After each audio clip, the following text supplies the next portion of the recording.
Welcome to Fiction Audiobooks. If you enjoy the content, like and subscribing would be greatly appreciated. If you have any recommendations for novels, comment below. Please join my Patreon at https://www.patreon.com/fictionaudiobook. Chapter 167, A Changed Draco. What do you mean, Neville? Ron turned around, his brown eyes full of confusion. Why does Professor Greengrass want you to change wands? It looks perfectly fine to me. Neville didn't answer right away. He lowered his head, his gaze lingering on the wand he held tightly. The wood had the smooth luster of age, and a few deep scratches ran along its shaft. He gently traced those marks with his fingertip, as if touching a distant, hazy memory. After a long silence, he finally looked up and spoke in a low, slow voice. Because, this was my father's wand. He paused, his Adam's apple moving slightly. Before, I thought, by holding it, I could be as brave as he was, and constantly remind myself. His voice grew softer and softer until it faded into an almost inaudible sigh. It seems I was wrong. No wonder. Hermione gasped, her brown eyes widening. No wonder your performance in charms class has always been a bit, well, unstable. It's probably because the wand doesn't suit you. As she spoke, she recalled her first trip to buy a wand when she had just entered Hogwarts. Mr. Ollivander told me it's not the wizard who chooses the wand, but the wand that chooses the wizard. Using your father's wand is like running in shoes that don't fit. He told me that too, Harry said with a nod. The wand chooses the wizard, Neville. Neville remained silent, his fingertips unconsciously brushing against a familiar indentation at the wand's end. Hermione's words pierced something deep within his heart like a needle. He remembered 2 years ago, in the dim, crowded little room of Ollivander's wand shop, when his grandmother had insisted on buying him a brand new wand of his own. For the first time in his life, he had stubbornly refused. He had clutched his father's old wand tightly, as if it were the only thread connecting him to his parents lying in hospital beds, a symbol of their courage and his longing. In the end, Mrs. Augusta Longbottom, who was always strict, saw the rare determination in her grandson's eyes and, uncharacteristically, relented. She allowed him to inherit this meaningful wand. But now, Professor Greengrass's words had struck him like a bucket of cold water. Give it back to your father, Harry said softly, breaking the silence. His green eyes were filled with understanding and concern. He can use it again now, can't he? He was referring to Frank Longbottom, who was recovering well at St. Mungo's Hospital for magical maladies and injuries. Go to Mr. Ollivander's and buy a new wand, one that's truly yours. Harry patted Neville's arm lightly, his tone growing warmer. Ron just went a while ago. That's right. Ron immediately straightened up. Unable to think of anything more comforting to say, he eagerly pulled out his new wand from his robe pocket. Look, it's willow, 14 inches, with a unicorn hair core. Much better than the old one that kept breaking. He gave it a careful wave, and the sturdy shaft cut cleanly through the air with a faint swish. Neville, you really should go try it, Hermione advised. Mr. Ollivander will definitely have a wand that suits you. But before Ron could respond, their path in the corridor was suddenly blocked. Harry, Ron, Hermione, and Neville instinctively looked up, their relaxed expressions freezing in an instant. It was Draco Malfoy. He was dressed in a black traveling robe, the silver-green Slytherin crest faintly visible on the cuffs. His platinum blonde hair was no longer perfectly slicked back but fell more naturally, giving him a softer look. What stood out most, however, was his gaze. The usual arrogance and disdain were gone, replaced by a cold, focused calm that made him seem like an entirely different person. Behind him stood the towering figure of Gregory Goyle. Yet even Goyle's expression had changed, it no longer carried that simple-minded look, but instead, something resembling seriousness. Or perhaps, he was merely imitating Malfoy's composure. He stood silently, a looming shadow just one step behind. Malfoy's eyes swept over the four of them before finally resting on Harry. There was no smirk, no hint of mockery. Instead, he gave a faint nod, his movements deliberate and formal. Potter, Malfoy said evenly, his tone steady and controlled, devoid of his usual drawl. Longbottom. Weasley. Granger. He called out each of their surnames in turn, as if confirming something. Malfoy, Harry replied, his tone calm but cautious. What do you want? Trying to get justice for Parkinson. Malfoy ignored Harry's guarded tone. He stepped forward slightly, though he kept a reasonable distance. Goyle followed closely behind. Their affairs have nothing to do with me. Malfoy's eyes shifted to the wand in Neville's hand.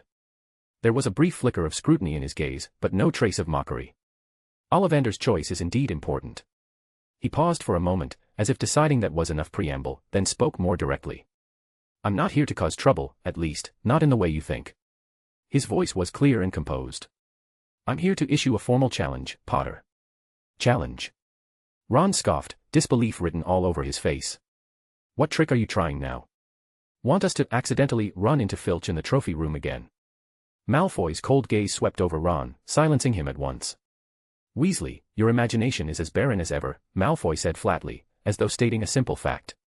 I'm talking about a proper duel, official, public, and supervised by a professor or prefect. Harry frowned. You want to duel me? Why? He hadn't expected this at all. Why?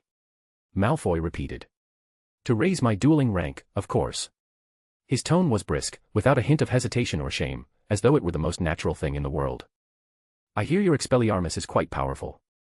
He lifted his chin slightly, that familiar trace of pride flickering back into place. You might actually make a worthy opponent. A worthy opponent? Hermione repeated incredulously. So that's why you're challenging Harry? Of course. Malfoy's gaze locked on Harry again. According to the dueling board, isn't he the strongest among the second-year Gryffindors? His tone was flat, neither sarcastic nor flattering, just stating a fact. Defeating you would earn me plenty of points and recognition. It's perfectly reasonable. Oh, really? Ron cut in, unable to resist. Then what's Goyle here for? To be your cheerleader? Or to hand you your props when no one's looking? This time, Malfoy didn't rise to the bait. He didn't even glance at Ron.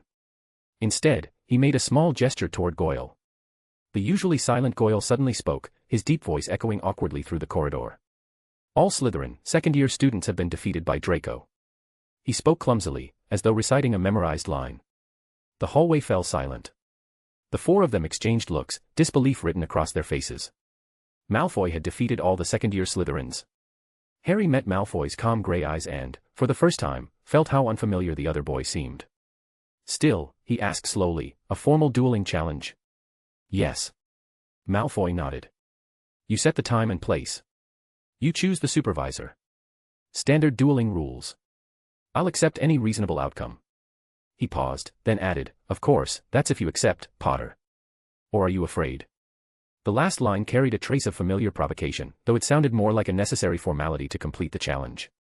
Oh, * greater than over equal to less than over equal to, Dizzy read up to 12 plus chapters in advance on Patreon/Dark Chapter 168, 168, Second-Year Dueling Ranker vs. Resolute Malfoy. Harry didn't answer right away. He looked at Malfoy, who seemed like a completely different person, then glanced at his friends, each wearing a different expression, before slowly nodding. All right, he said evenly. I accept.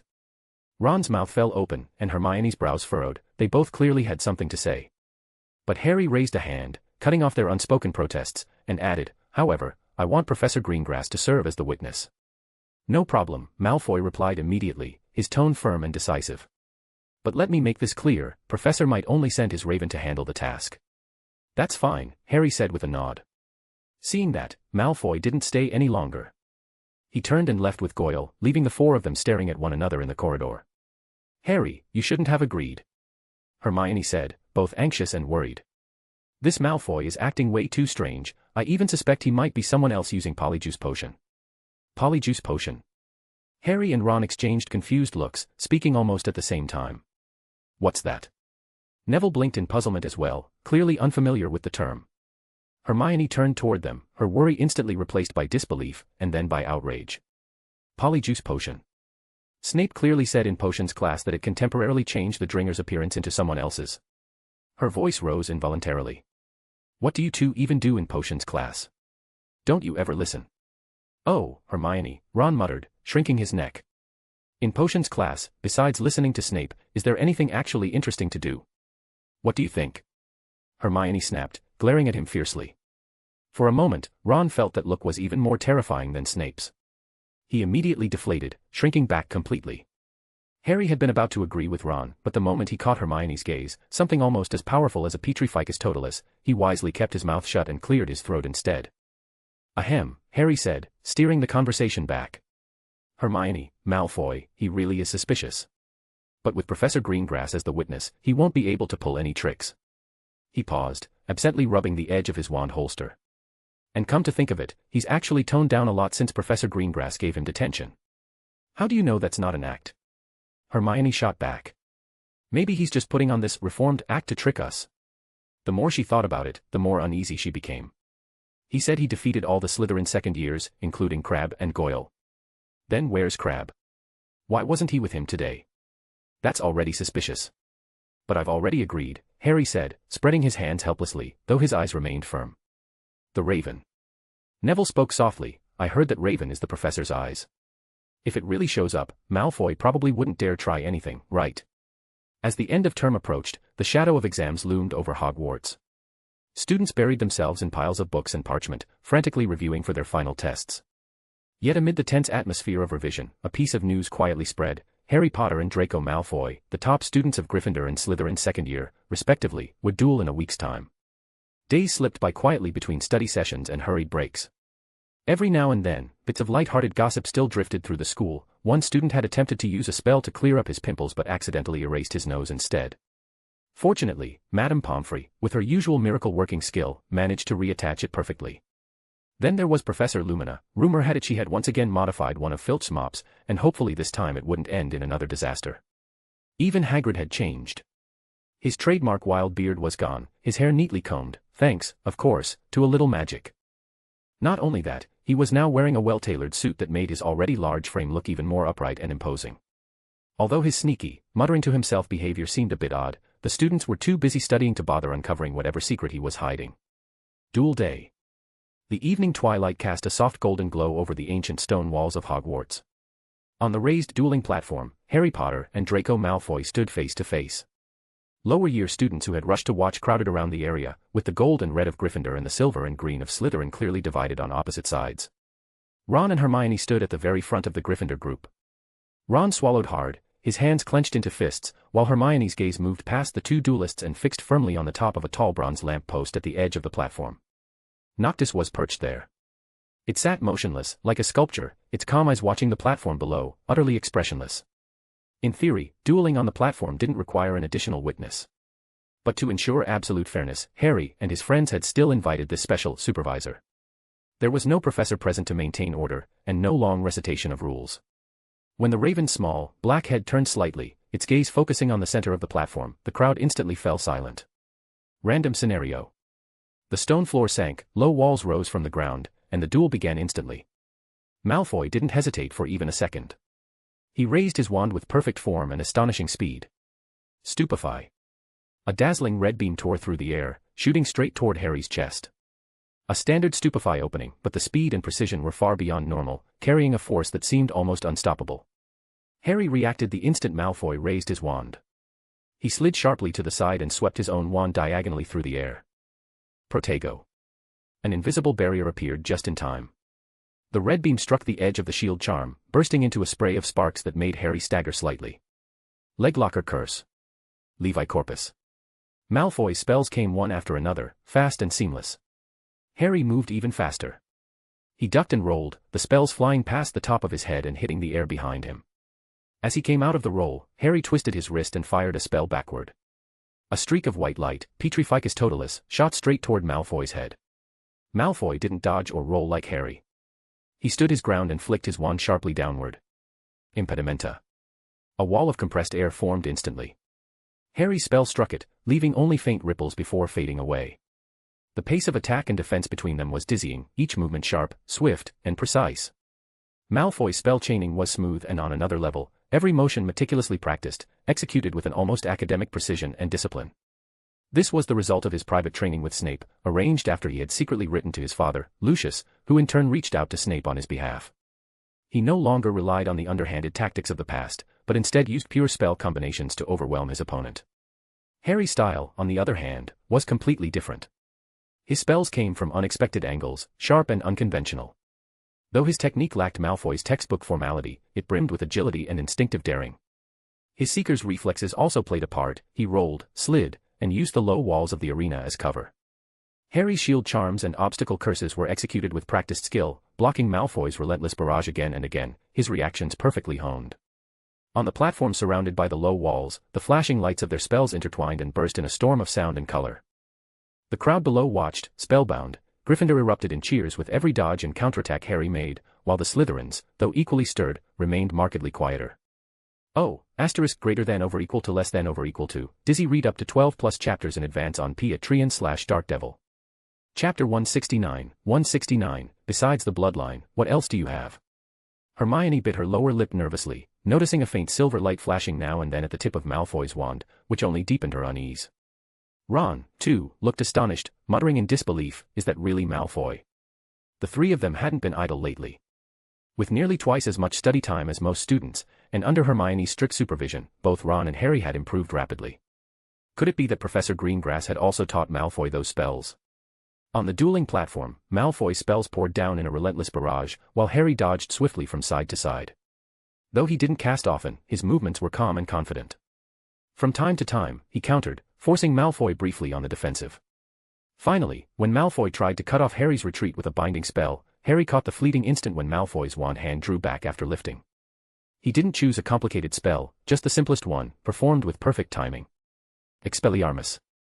A focused red beam shot out, slicing precisely through the narrow opening in Malfoy's magic and ignoring his hurried attempt to defend. Whoosh, bang. A sharp crack rang out. Malfoy's wand, struck as if by an invisible force, flew from his hand, spun high through the air, and landed with a thud in the dust at the edge of the platform. The entire arena went silent. Malfoy stood motionless, his right hand still frozen in a casting stance, though now it grasped nothing. The sharp, focused look on his face seemed to freeze, then crumble like a mask breaking apart, revealing a flash of raw disbelief and loss. Whispers began to ripple through the stands. Malfoy's breathing grew shallow. Sweat plastered his platinum hair to his forehead, and his gray eyes were fixed on the wand lying on the ground, as if he couldn't comprehend how it had slipped from his grasp so easily. Perched atop the lamppost, the raven tilted its head, its dark pupils sweeping across the arena. Then, with a low, rasping caw that broke the heavy silence, it spread its wings and flew off without a backward glance. There was no thunderous applause.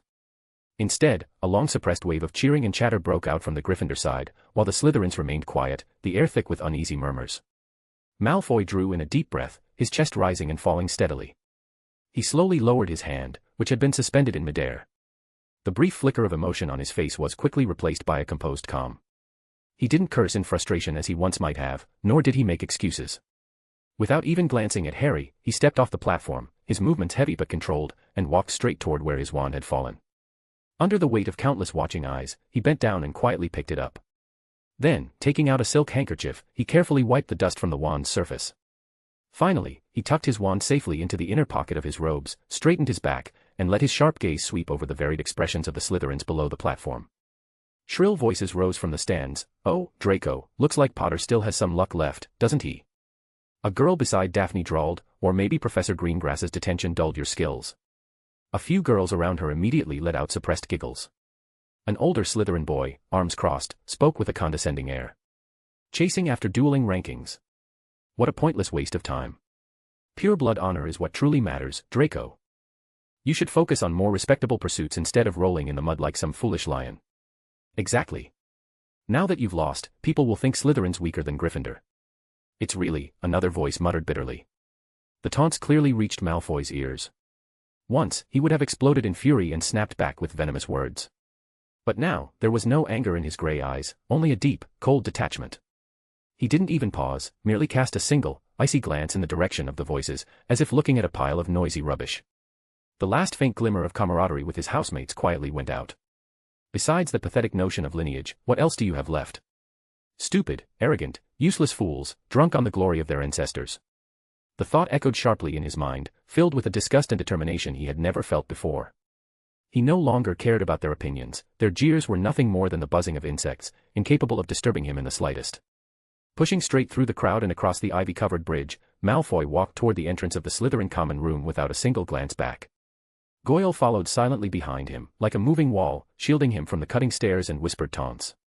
When the heavy stone wall slid open and then closed again, it sealed away all the noise and malice from outside. Malfoy leaned against the cold stone, drawing in a deep breath of the damp dungeon air. Defeat was never pleasant, especially losing to Potter.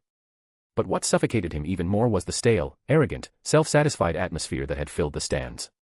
His eyes flicked to the silent Goyle beside him, then drifted to the empty armchair in the corner that had once belonged to Crabbe. A strange, unfamiliar loneliness rose quietly within him. Yet right behind that feeling came something far stronger, an almost burning hunger for power. His hand tightened around the wand in his pocket, its cold surface a vivid reminder of the lesson he had learned tonight. He didn't need those so-called pureblood companions who only knew how to sneer. What he needed was power, the kind of strength that would let him stand at the very top, forcing everyone to acknowledge him. Like Professor Greengrass. He didn't stay any longer. Turning toward the stone staircase that led to the boys' dormitory, his steps were steady and resolute. "Training's cancelled for today," Malfoy said without looking back. "Go review your studies, Goyle. The final exams are coming." It had been a long time since he'd been home. Although his mother sent him candy by owl every week, Malfoy hadn't eaten a single piece. Back in the quiet dormitory, he opened a drawer and took out a piece wrapped in bright red paper. Peeling it open, he put it into his mouth hole. A familiar sweetness spread across his tongue. Suddenly, he missed the warm fireplace at Malfoy Manor more than ever.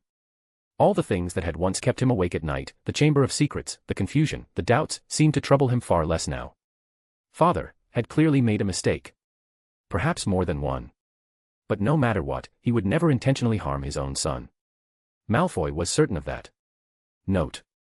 So yeah, Malfoy finally gets it. He knows how Sagres walked straight into Malfoy Manor and made his role model, Lucius Malfoy, bow like a servant.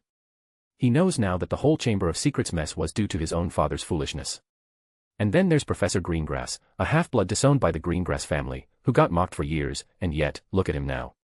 The guy's so powerful that even the so-called noble purebloods and the ministry just want to stay out of his way. That's the turning point for Draco. All those years of pride, lineage, and fancy talk about blood purity. Useless. In the end, what really matters, what everyone has to respect, is power. Oh, * greater than over equal to less than over equal to, Dizzy read up to 12 plus chapters in advance on Patreon/Dark Devil. Chapter 170, Kestrel goes offline. The air of final exams hung over Hogwarts like an invisible weight. The library overflowed with students, and the common rooms glowed late into the night. Young witches and wizards clutched thick textbooks and parchment scrolls, dark circles under their eyes as they muttered frantically to themselves, trying to cram knowledge into their weary minds. The complex spells of charms, the demanding transfiguration practicals, the intricate formulas of potions, and the dry timelines of the goblin rebellions in history of magic, each was enough to drive them to the brink. Just as this chaotic period of revision reached its peak, a piece of news exploded through the school like a burst dung bomb. Professor Lumina, the Defense Against the Dark Arts teacher, had been admitted to St. Mungo's Hospital for magical maladies and injuries. The reason behind her hospitalization became the newest chapter in the long, unlucky legend of the Defense Against the Dark Arts position. Reportedly, in an effort to ease her students' revision stress and pre-exam anxiety, Professor Lumina decided to brew a calming potion in her office. She entered the room with practiced ease, humming an off-key tune, and began her work in high spirits. It wasn't a complicated potion, and all the basic ingredients had been perfectly prepared. Before long, the liquid turned a soothing pale blue, giving off a gentle, refreshing scent of mint and chamomile. Everything went according to plan. Professor Lumina even felt she was in excellent form, perhaps even inspired. Maybe I could add a touch of luck. She noticed a bottle of golden Felix Felicis on the shelf, a small, precious gift she had once received from Nightingale. Acting on impulse, or perhaps under the illusion that she was, in excellent form, she carefully drew a single drop of the potion with her finest glass dropper. Just a tiny bit, to add a touch of luck to the calming potion, so the students might have a spark of inspiration during their exams. Delighted by her clever idea, she tilted her wrist and let the shimmering golden drop fall neatly into the pale blue liquid. But the expected blending of gold and blue into a radiant glow did not occur. It wasn't that there was no reaction, it was just not the one she'd hoped for. Bubble vubble gubble. The potion began to churn violently. Its color darkened at once, turning murky black, and its texture thickened into something sticky and tar-like. A moment later, an unbearable stench filled the room. "It reeks!" Kestrel cried out. Her nose had been close to the rim of the cauldron, and the noxious fumes rushed straight up her nostrils. It was a vile smell, a sickening mix of sulfur, rotting fruit, and dead rats, everything she despised rolled into one. URG. And then, at that instant, she felt it, an unseen hand of misfortune seemed to seize her throat. Everything went dark. The potion bottle suddenly exploded without warning. The black liquid splashed directly onto her head and face. She reached for her wand to clean herself, but the tip of the wand began spewing out bubbles, burying her in a mountain of froth. When she finally struggled free and tried to cast a cleaning charm, the spell backfired inexplicably, sending every document in her office flying in chaotic swirls. She stepped forward to leave, but her foot slipped, and she crashed into the bookshelf with a loud bang. Ow ow, ha. Ha. This day couldn't get any worse. The only heavy magic tome on the shelf promptly fell and struck her squarely on the head. Arg. After a brief cry of pain, poor Kestrel, sporting a large bump on her forehead, fainted. This strange chain of misfortunes had unfolded within mere seconds of her smelling the potion. When Sagres heard the scream and rushed over, he found Kestrel in that pitiful state, half buried in bubbles, covered in parchment, and lying unconscious with a large lump on her head amidst the chaos of her wrecked office. At first, he suspected an attack, but after a brief investigation, he discovered that Kestrel had been struck by an unusually troublesome curse, one he had never encountered before. Sagres acted swiftly, immediately taking the unconscious Kestrel to St. Mungo's. Before leaving, he also collected the suspicious potions and sent Noctis to deliver messages to Dumbledore and Professor McGonagall. When the Bronze Feather group arrived at St. Mungo's hospital, Kestrel had already regained consciousness. After a thorough examination, Hummingbird finally confirmed her condition. Her external injuries aren't serious. A few days of rest will do, Hummingbird said, before her tone shifted slightly. But the curse affecting her will likely take quite some time to remove. The others exchanged looks, while Kestrel, lying on the hospital bed, looked on the verge of tears. So, once my external injuries heal, I can be discharged, she asked hopefully. I'm afraid not, Hummingbird replied firmly. You must stay here until the effects of the curse completely subside. Kestrel's face went pale. How long will that take? Perhaps a few months, Hummingbird said as she handed her a glass of water. A few months. Kestrel's voice shot up an octave. You mean I have to stay in this bed the whole time? Exactly, Hummingbird said without hesitation. And you'll need to be under constant supervision by a healer. She met Kestrel's eyes, her tone calm but her words chilling. Unless, of course, you prefer to twist your ankle every time you get out of bed, choke every time you drink water, or gag every time you eat. All right. Kestrel hurriedly interrupted, pushing the offered glass of water back with trembling hands. Thank you. I'm not thirsty right now. Oh, and one more thing, Hummingbird continued seriously. Absolutely no magic during this time. Also, speak slowly, so you don't bite your tongue. Kestrel collapsed back against the bed, staring blankly up at the spotless white ceiling, as though her soul were about to drift out of her eyes. The news spread to the school soon after. The young witches and wizards' first reactions were shock and concern. They truly liked their defense against the dark arts professor, humorous, occasionally clumsy, but always full of passion. However, when Professor McGonagall solemnly announced that, due to Professor Lumina's need for long-term recovery, the defense against the dark arts final exam for the semester was officially cancelled. A complex, indescribable feeling swept through the castle, a mix of genuine sympathy and uncontrollable delight. Everyone quietly prayed for Professor Lumina's quick recovery. But deep down, in the hidden corners of their hearts, a small voice whispered with glee, one less exam. Merlin, what a blessing in disguise. Oh, greater than over equal to less than over equal to, Dizzy read up to 12 plus chapters in advance on Patreon/Dark Devil. Chapter 171, A Roomful of Unlucky Souls. St. Mungo's Hospital for Magical Maladies and Injuries, Curse Damage Ward. What exactly happened? Sagres broke the silence first, his expression grave. Nightingale frowned deeply. How could such a powerful curse have been contracted? I was just brewing some calming potion. Kestrel's voice trailed off to a whisper. Calming potion, they repeated together, both frowning harder. Why brew that? Thunderbird asked, confused. I saw how anxious the students were about their revision, they all looked so worried. Kestrel explained quietly. The recipe. Nightingale pressed. Tell me the exact brewing steps.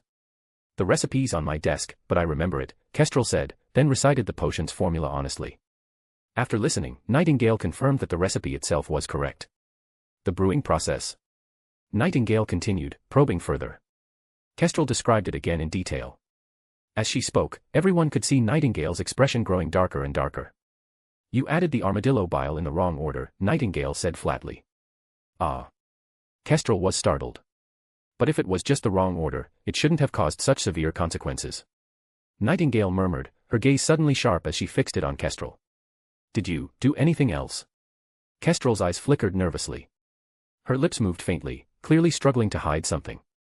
Sagres immediately caught the hint of guilt in her expression. Narrowing his eyes, he said quietly, you'd better explain everything clearly.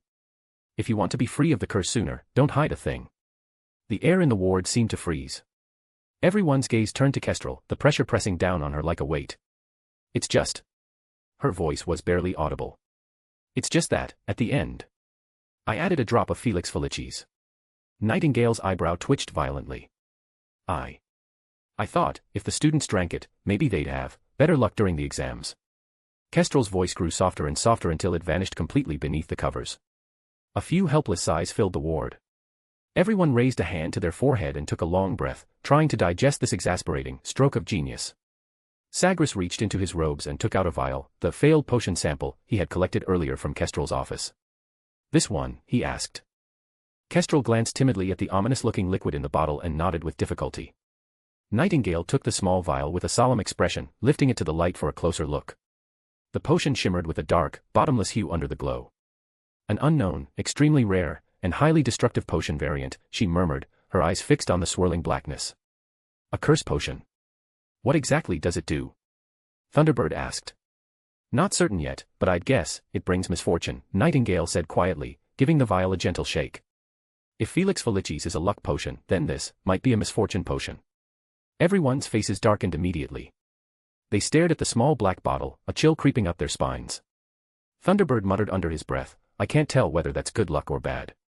Nightingale set the vial carefully on the table, her expression grave. "A curse potion, unknown properties, unknown effects, and no known countermeasures. Our top priority is to analyze its curse-triggering mechanism." She turned to Sagres. "I need to return to Beauxbatons. The school's alchemy workshop has the necessary testing equipment." Sagres nodded. Swift leaned closer, peering into the dark, opaque liquid, his brows furrowed. "Just this tiny black bottle. Can it really be that dangerous?" He didn't doubt Nightingale's judgment, he had simply never heard of such a thing. Absent-mindedly, he picked up the bottle, weighing it in his hand before shaking his head slightly. He looked at Kestrel with a mix of disbelief and confusion. "With a color like this, how did you even dare to drink it?" "I didn't drink it," Kestrel said dryly, staring straight at the ceiling. "I just smelled it." Swift froze instantly, because at that very moment, he had been unconsciously leaning closer to the bottle's opening. Sagres reacted quickly, raising his wand. "Shouldn't it be the first thing you told us before he picked up Thevil?" A flash of light burst forth, and the stopper was immediately sealed shut by an invisible force. Everyone's expressions tensed, and they exchanged uneasy glances. The ward fell completely silent, so quiet that even a pin drop could be heard. "Did you smell anything?" Sagres asked in a low, steady tone after a brief pause. Swift frowned, thinking carefully. "There was a faint rotten egg smell." He hesitated, then added, "maybe mixed with something like cheap perfume." Kestrel looked at him, puzzled. "That's strange. It didn't smell like that when I..." Swift started to reply, but Sagres raised his hand, cutting him off. Nightingale spoke slowly, her tone carrying a faint chill. "The scent of Felix Felicis differs for each person, it always takes on the drinker's favorite fragrance. Therefore, its opposite, the scent of a misfortune potion, is most likely everyone's most hated smell." Swift finished tentatively, his face beginning to pale. "Exactly," Nightingale confirmed. "Then, does that mean I'm already affected?" Swift swallowed hard, his voice trembling slightly. No one answered, but the heavy silence itself was enough of a response.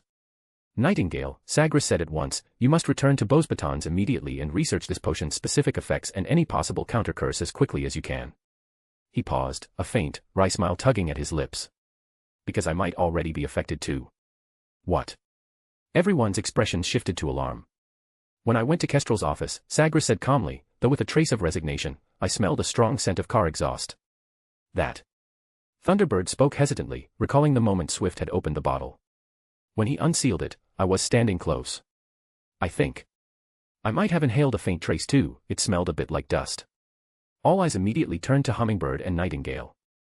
Hummingbird's expression changed slightly, and she admitted in a small voice, I think I might have smelled something unpleasant too." Nightingale, however, let out a quiet sigh of relief. "Thankfully, I was farther away, and I cast a bubblehead charm the moment the bottle was opened. So, I didn't smell anything." "So?" Sagres glanced around and concluded, "Aside from Nightingale, the five of us, Kestrel, Swift, Thunderbird, Hummingbird, and myself, have all won the lottery, then. Will the effects last different lengths of time depending on how much we inhaled?" Swift asked, a faint note of hope in his voice. "Possibly," Sagres said, his gaze landing on the disheartened Kestrel lying in the hospital bed. "But I doubt it'll last less than 48 hours." Nightingale looked at her companions, each of them now facing a streak of bad luck, with sympathy and a touch of warning in her voice. "For the next few days, you'll probably have to live very low-key lives." Several sighs, heavy with resignation and dread, echoed through the ward. They all understood what Nightingale's low-key really meant. For the next few days, they would have to be extremely careful, even while walking or drinking water. Oh, asterisk greater than over equal to less than over equal to. Dizzy read up to 12 plus chapters in advance on Patreon/Dark Devil. Chapter 172, 172, Splinched and Screwed. The chaos at St. Mungo's gradually subsided, and Nightingale departed for Beau's batons with the unknown potion, leaving Sagres and the other 5 staring at one another in the ward. The air still seemed to carry traces of each person's most hated smell, along with a lingering heaviness, misfortune clinging to them like a parasite. I must return to Hogwarts. Sagres broke the silence, his voice calm yet resolute. The final exams can't be delayed. The papers aren't finalized, and the invigilation schedules still need confirmation. He looked at the dejected Kestrel lying on the bed. Rest well. Nightingale will find a way to lift the curse. As for the rest of you. His gaze swept over Swift, Thunderbird, and Hummingbird. Stay somewhere safe, keep your movements minimal, and wait for Nightingale's report. Swift glanced down at the hand that had just held the potion, her expression bitter. Mr. Raven, are you sure it's all right for you to go back now? Thunderbird and Hummingbird also exchanged worried looks. Sagres took a deep breath, suppressing the irritation brought on by the misfortune potion. It's my duty. Besides, Hogwarts is relatively safe. I'll remain in my office and avoid moving around unnecessarily. He tried to maintain his composure, as if the invisible curse were nothing more than a mild inconvenience. Then, in his mind, he pictured a quiet, open landing spot outside Hogwarts, a patch of grass by the Black Lake, far from the Whomping Willow. He murmured the spell for apparition, the words swift and precise. The air around him began to twist and compress. But just as his feet were about to touch the ground at Hogwarts, the long-dormant bad luck finally took effect. Puffed. A faint but chilling tearing sound suddenly rang out. Sagres appeared on the grass, staggering slightly, his usually composed face showing a flicker of shock. A sharp pain throbbed through his left hand. Looking down, he saw that his left pinky finger was missing from the second joint. The severed edge was unnaturally smooth, so smooth that not even a drop of blood had flowed out. Splinched. A mistake so elementary he hadn't made it once in over 10 years of practicing magic. Sagres frowned, crouched down immediately, and began searching through the dense grass for the missing piece. Fortunately, the splinching was minor, and the severed finger was close by. Within seconds, he spotted it, the pale pink finger lying quietly among a few clover leaves. He carefully picked it up, aligned it precisely with the wound, and pointed his wand at the joint. Ossibus ad carnum. A soft, milky white light glowed from the tip of his wand, enveloping the wound and the severed finger. Sagres could feel the tissues knitting back together under the spell's effect. Moments later, his finger was whole again. Phew. He let out a slow breath, feeling as though he had just endured a battle. Apparition. He probably wouldn't attempt it again until the curse was completely gone. Taking out his bronze feather badge, he sent a brief message to the others: avoid using apparition. Use port keys, the Floo network, or the night bus instead. Sagres had always believed that with his level of skill, such basic magic could never go wrong. But he had been careless. It seemed Dumbledore had been right, his ingrained arrogance was something he rarely noticed, let alone corrected. Knowing that misfortune clung to him, he should never have risked using dangerous spells. Dragging his weary body, Sagres made his way back to Hogwarts Castle.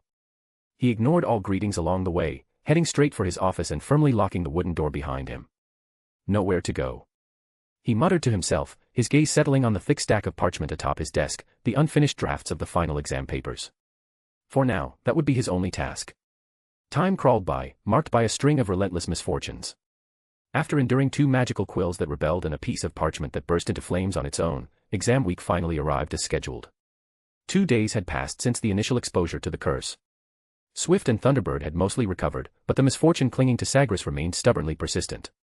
Invigilating the exams himself would likely be a disaster, so he took the safest course of action, having Noctis invigilate in his place, with all exams limited strictly to written tests. Surprisingly, the examinations proceeded smoothly in his absence. When the final bell rang, the students handed in their papers with visible relief and began to leave the classroom. Watching through Noctis's eyes, Sagres observed the stack of completed exams piling up. The tension that had gripped him for days finally began to ease. Go find Dobby. Sagres gave the command to Noctis. The raven's dark eyes reflected his calm, unreadable expression before it silently spread its wings and disappeared into the shadowed depths of the forbidden forest. For the sake of safety, or rather, to minimize the chance of triggering another round of bad luck, Sagres had decided not to move unless absolutely necessary. After all, any unnecessary action might just invite disaster. Before long, with a faint pop, the house elf Dobby appeared at his feet. His large, tennis ball-like eyes gleamed with a mix of excitement and nervousness. The great master has summoned Dobby. Dobby is willing to do anything for you. Anything. Quiet, Dobby. Sagres's tone was steady, his calm gaze sweeping over the elf. Do you see that pile of exam papers? Dobby followed his line of sight to the desk, where a thick stack of parchment rolls sat beside an ink-dipped quill. Yes, master. Dobby sees them. Dobby can.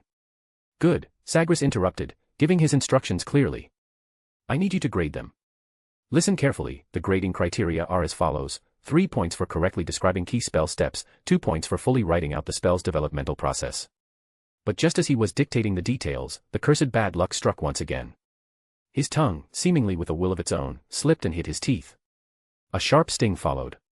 He frowned slightly, though his composure remained flawless. Quickly pressing his tongue against the bitten spot, he tasted the faint trace of iron. Without a change in expression, and without pausing for more than half a second, he continued as if nothing had happened. 2 points. A clear theoretical explanation but lacking practical examples. Yet misfortune wasn't finished. He had barely spoken 2 more sentences when his tongue, as if possessed, betrayed him again, sliding straight into his teeth. Ow SSS. This time, the pain was unmistakable. Sagres's jaw tightened for a moment, a flicker of helplessness flashing in his eyes. He took a deep breath, forcing down the discomfort, and gently pressed his tongue against the inside of his mouth to confirm it hadn't actually broken the skin. Then, maintaining his composure, he continued speaking without slowing his pace. Support, deduct 1 point. Answers completely off topic or causing dangerous results receive 0 points. Sagres pressed his lips together, his tongue curling briefly inside his mouth. He paused, not from pain, but to make sure it wouldn't happen a third time. The odds felt exceptionally high today. He closed his eyes for a moment, then reopened them, his expression once again calm and collected. Looking at Dobby, his tone remained even. Have you memorized everything? Follow these standards exactly. No improvisation. Dobby's large eyes widened even further. That subtle pause, the barely audible hiss, had made his long ears twitch nervously, but he dared not ask. He only nodded vigorously. Dobby understands. Dobby will follow every instruction. Not a single word wrong. Dobby promises. He solemnly approached the stack of exam papers, gingerly picked up the quill, and began his work with an almost tragic air, as though he weren't grading exam papers, but the book of life and death itself. Oh, * greater than over equal to less than over equal to. Dizzy read up to 12 plus chapters in advance on Patreon/Dark Devil. Chapter 173, Feathers and Firelight. Sagres watched Dobby's small, hunched figure writing furiously and subtly moved his tongue again inside his mouth. The stinging sensation was fading, leaving behind only a faint numbness. He let out a quiet sigh. Thankfully, the claws of misfortune had only grazed him this time, just a few bites on the tongue. No spilled ink, no exploding exam papers, no rebellious quills. In the string of bad luck he'd suffered over the past 2 days, this counted as a relatively peaceful moment. Straightening his back, Sagres turned his gaze toward the blurred outline of the forbidden forest beyond the window. The only sound in the room was the steady rustle of Dobby's quill moving across parchment. While students waited for their exam results, the tense atmosphere in the castle quickly melted away, replaced by noise and energy everywhere. The corridors were filled with loud chatter and laughter, common rooms bustled with groups making plans for the holidays, and even the portraits seemed infected by the joy, humming off-key tunes. The air itself seemed filled with the scent of freedom. With the holidays drawing near, Hogwarts had become a celebration on the verge of ending. Outside the torrent of noise, Sagres stood by his office window, silently watching the busy campus below through Noctis's eyes. He needed to ensure one thing: Astoria Greengrass must not become the target of family scrutiny during the summer holidays for certain reasons. Write a letter for me, Sagres said without turning around. Send it to Greengrass Manor. Don't soften the wording, make it clear that all family members are to maintain proper interactions. He paused, then added, remind them that holidays are for family reunions, and excessive harshness is detrimental to one's mental and physical well-being. And if anyone ignores the reminder. He thought of the stubborn old relics hiding in the manor's shadows, and his voice cooled. They will also have to deal with detrimental mental and physical well-being. Dobby obeys. The house elf nodded frantically, his large ears flapping. Through the raven's sight, Sagres scanned the noisy crowd and stopped on a corridor near the Ravenclaw Tower. Several students gathered there, but their mood contrasted sharply with the surrounding cheerfulness. Luna Lovegood, still dreamlike as ever, held a roll of parchment listing her lost items, including a shoe embroidered with house elf patterns, a carrot necklace, and a copy of the Quibbler.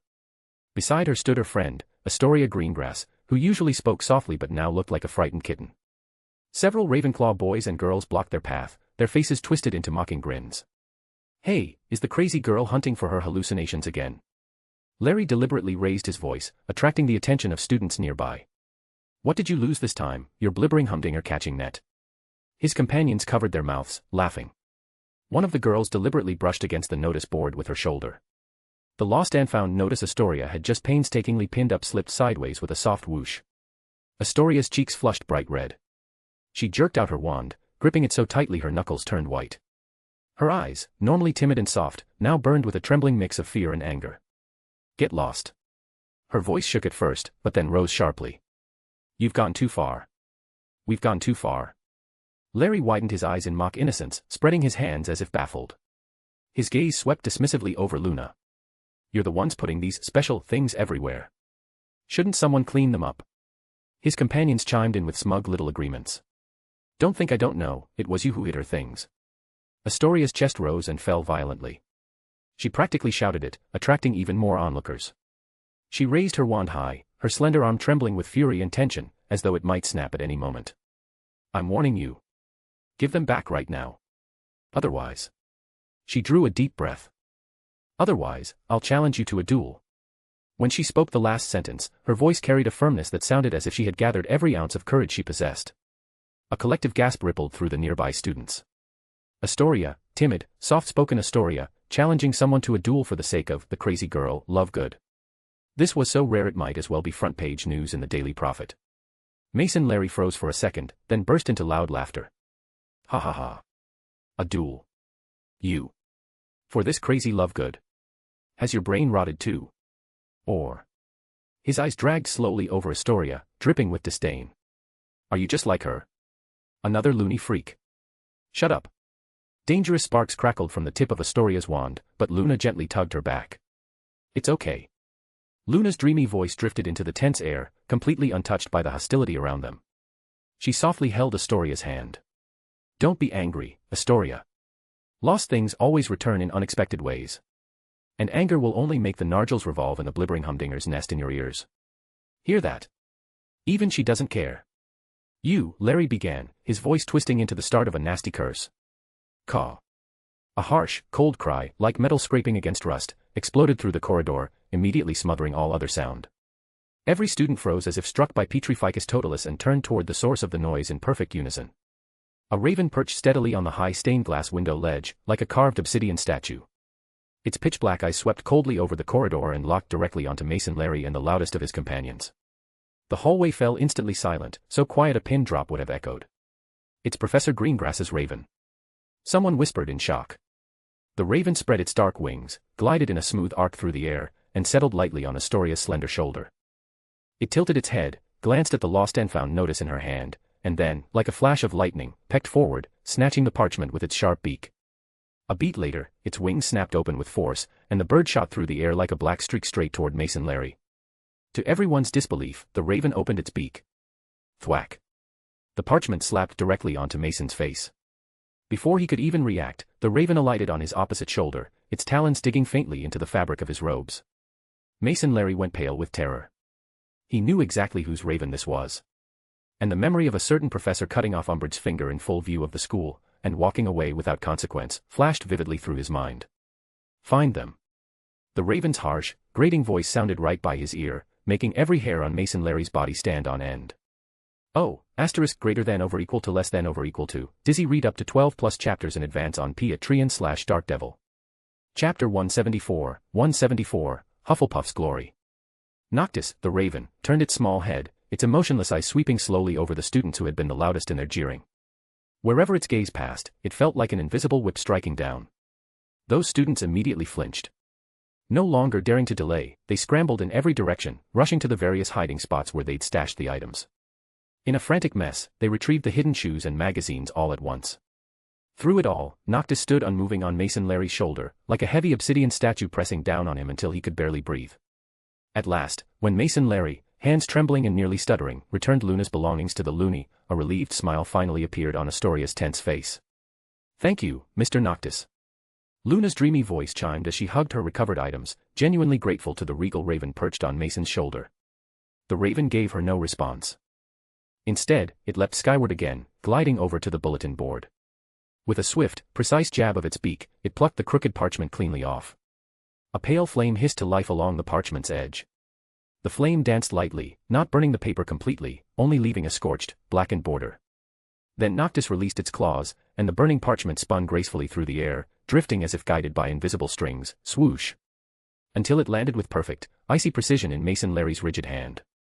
Mason trembled, his barely controlled fingers struggling to unfold the parchment with its charred, blackened edges. The lost and found notice was gone. In its place was a line of razor-sharp script, every stroke like a blade. Mason Larry. Apologize immediately for your and your accomplice's foolish behavior. At the same time, submit a detailed written report of this incident to Professor Flitwick. Note, this must be completed before the Hogwarts Express departs. Failure to comply will result in consequences. The moment Mason and his companions recognized the handwriting, the eerie pale flame flared up again along the parchment's edge. There was no heat at all. But the sight alone was terrifying enough to make their blood run cold. Mason's face went white. His hands shook violently, and the parchment slipped through his fingers, fluttering toward the floor. Caw. Noctis's harsh cry split the air like a blade. Mason nearly tripped over his own feet in fright, scrambling, almost crawling, to snatch up the burning parchment again. The writing on the parchment shifted again. Repent for your rudeness and despicable behavior. During the summer holiday, copy the Muggle book How to Win Friends and Influence People, by Dale Carnegie, in full, 5 times. On the first day of term, deliver the copied work to the door of the Advanced Charms Theory and Practice Office. Failure to complete it, or completing it perfunctorily, will result in consequences. Noctis's black eyes swept slowly over each terrified face, pausing deliberately on the pale, trembling figures of Mason Larry and his accomplices. They immediately bowed and apologized to Luna and Astoria in a panic. Then, without sparing them a second glance, the raven spread its wings. A sleek, dark silhouette, it shot along the vaulted ceiling of the arched corridor and vanished from sight.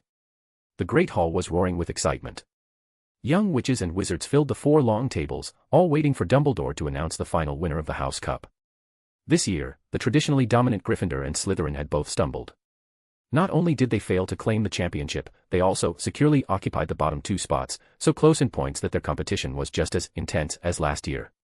Ravenclaw and Hufflepuff, on the other hand, had been locked in a fierce tug-of-war, their hourglass gems nearly identical for a time.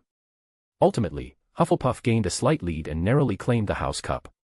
It had been many years since such a scene occurred.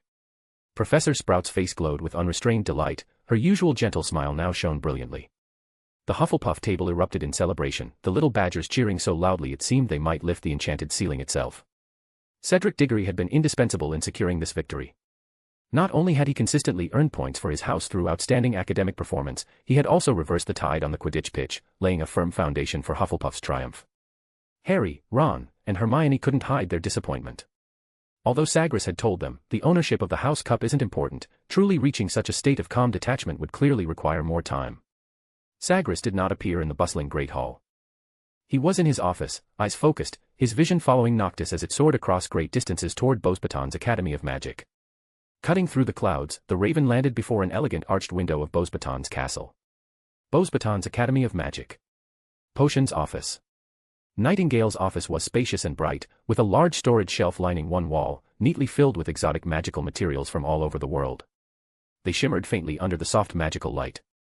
Near the window stood a wide desk piled with books, parchment scrolls, and delicate instruments. At the opposite end of the room was a fully equipped alchemy station, its metallic surfaces gleaming coldly.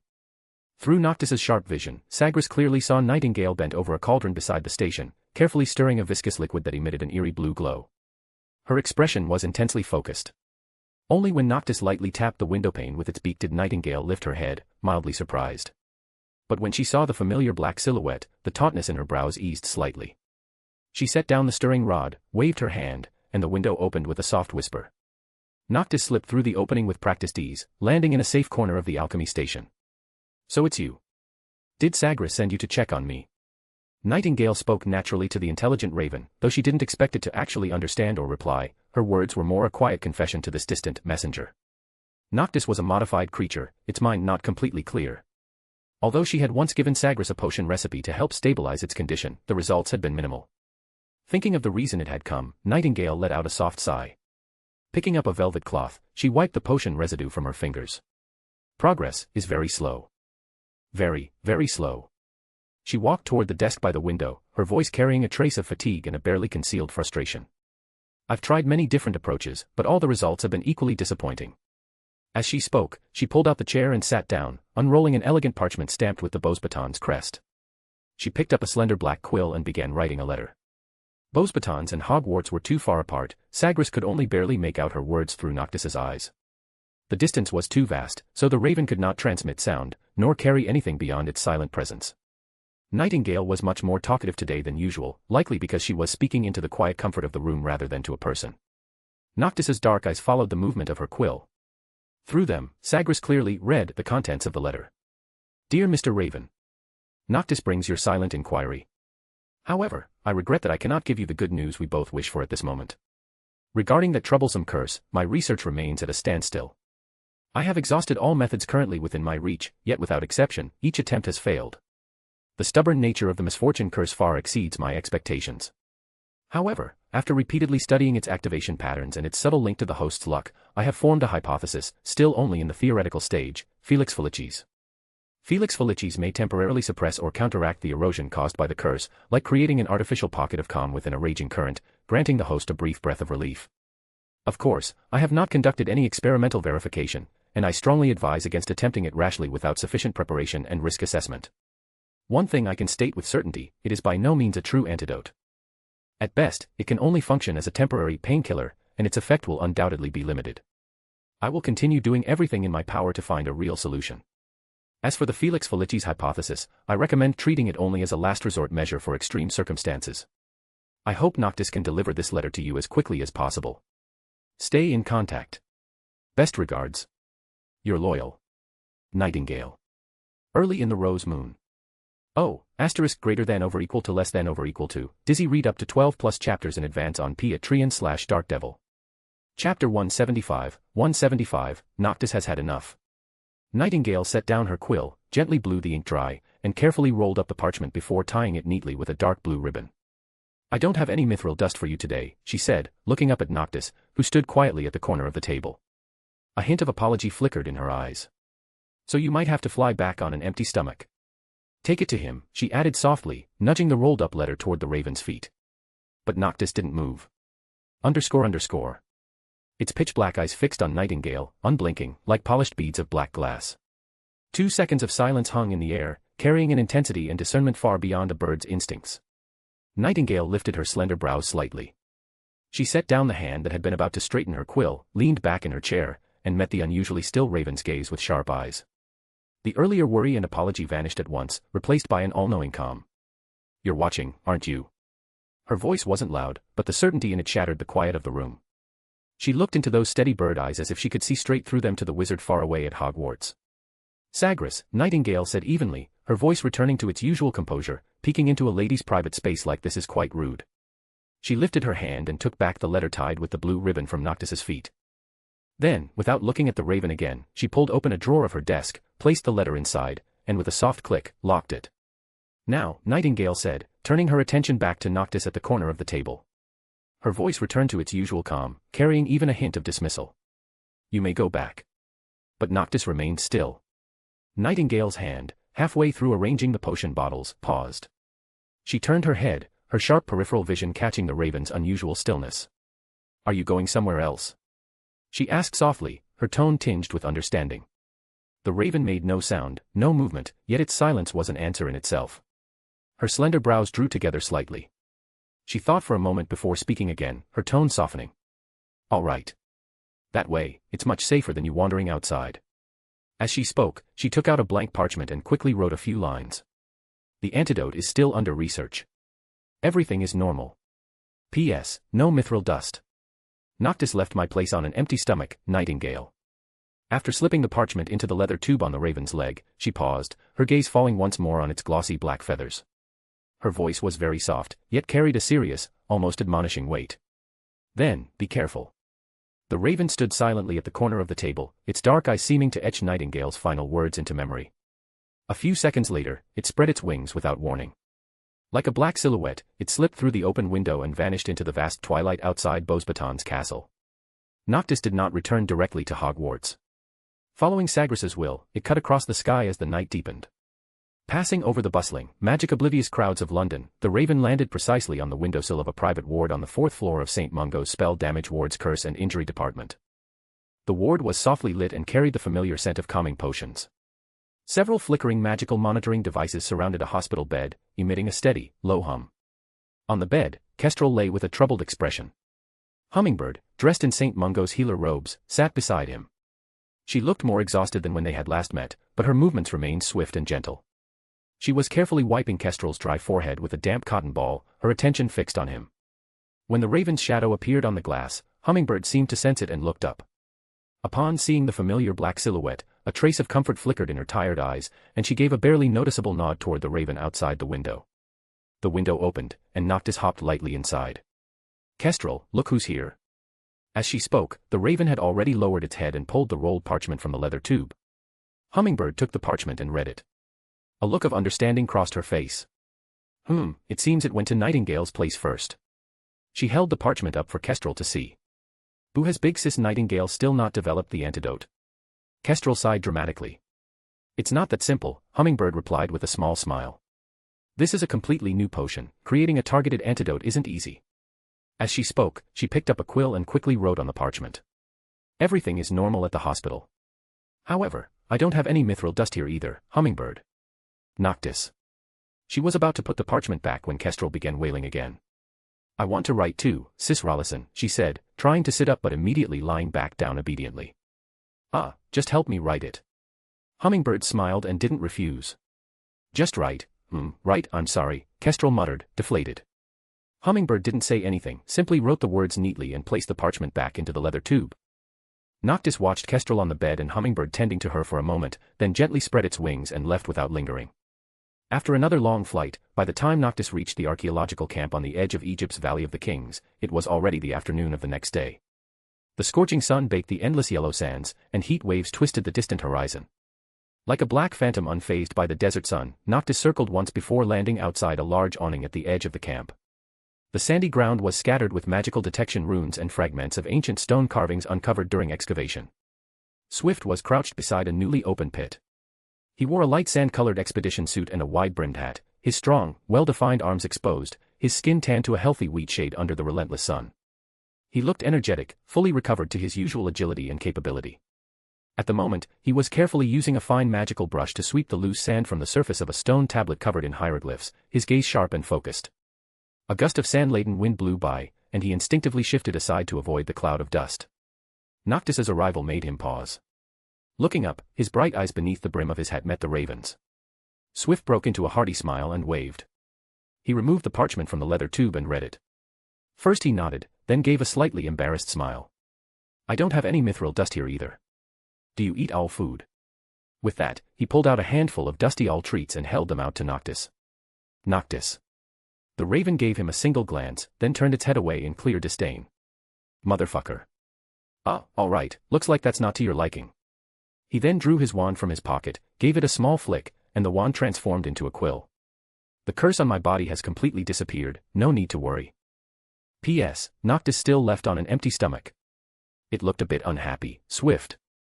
Once he finished, he placed the parchment back into the tube, and the raven took off again, flying toward the far western horizon. Greater than over equal to less than over equal to. Dizzy read up to 12 plus chapters in advance on Patreon/Dark Devil. Chapter 176, Stations of the Bronze Feather. America.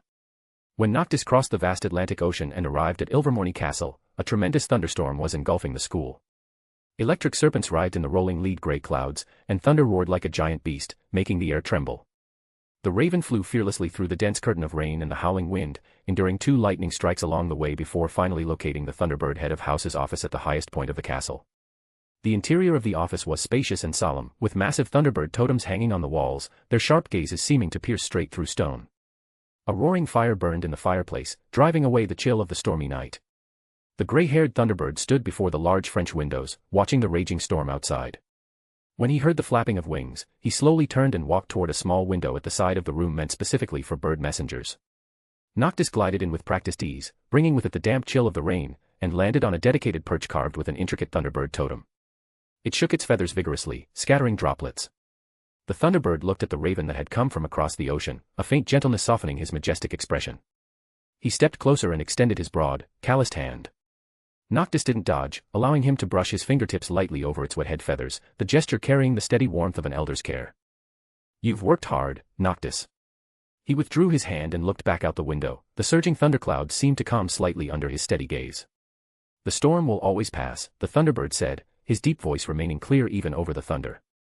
At that moment, Noctis skillfully unfastened the small leather tube on its leg with its beak, pulled out the rolled parchment, and offered it to the Thunderbird. The old man accepted it calmly, unrolled it, and his eyes moved slowly over the various different handwritings.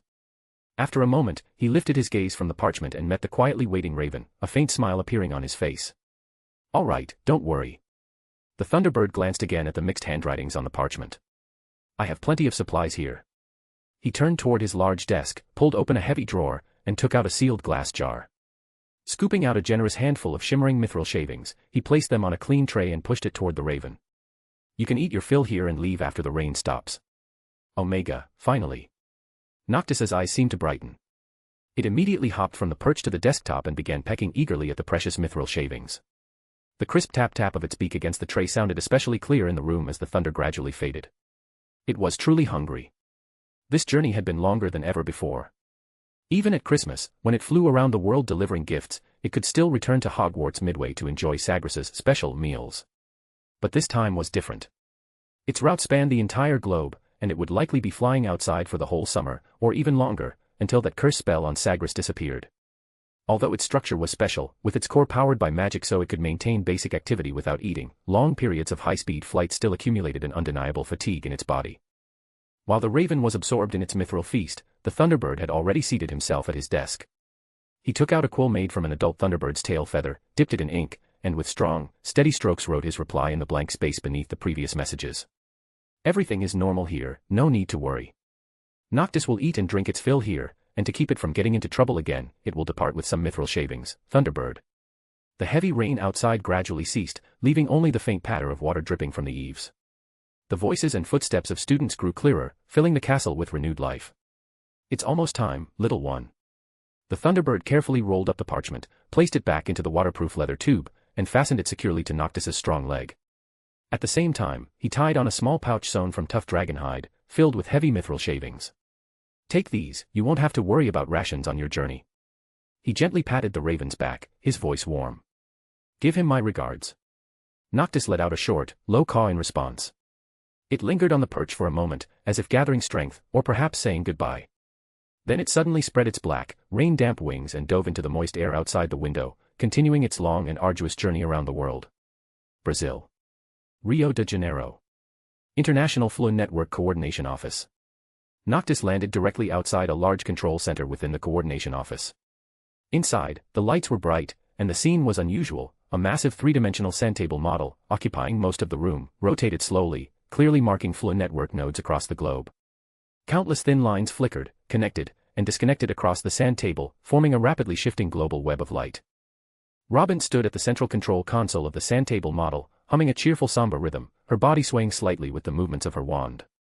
This senior fluid network coordinator continuously waved her wand, adjusting lines on the sand table whenever they flickered too rapidly or became blocked, keeping the worldwide fluid network traffic running smoothly. Aha! Noctis is here. Catching sight of the Raven landing at the edge of the console, Robin immediately broke into a bright smile. Her motion stayed precise and fluid, not disrupting the fluid network's rhythm at all. "Just a moment, dear, let me clear this peak hour traffic in London." Her wand traced a few smooth arcs, and several congested red points on the sand table instantly shifted to green, flowing freely again. "All right. Done." Robin set down her wand and hopped lightly toward Noctis, inspecting the leather tube and mithril pouch on its leg with curiosity. "I heard they all got hit with some troublesome curse a while back."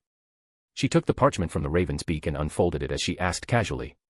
However, she didn't expect the Raven to respond. Noctis was bright at times, but most of the time it acted greedy and foolish. After reading the parchment, Robin immediately showed a look of understanding.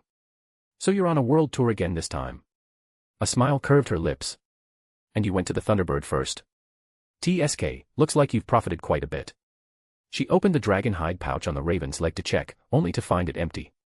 As if to confirm her suspicion, she removed the pouch and examined it, finding no holes. "You ate it all?" Robin asked in surprise, the Raven staring at her without moving. Sigh. She let out a helpless breath, then casually grabbed a spare quill from the control console and wrote flamboyantly in the blank space on the parchment. "Everything is normal. Also, Noctis's ration pouch is empty." The moment her quill touched the parchment, a dazzling red light, marking a major congestion, suddenly flared on the giant rotating sandtable model. "Oh no!" Robin exclaimed softly, reacting with lightning speed.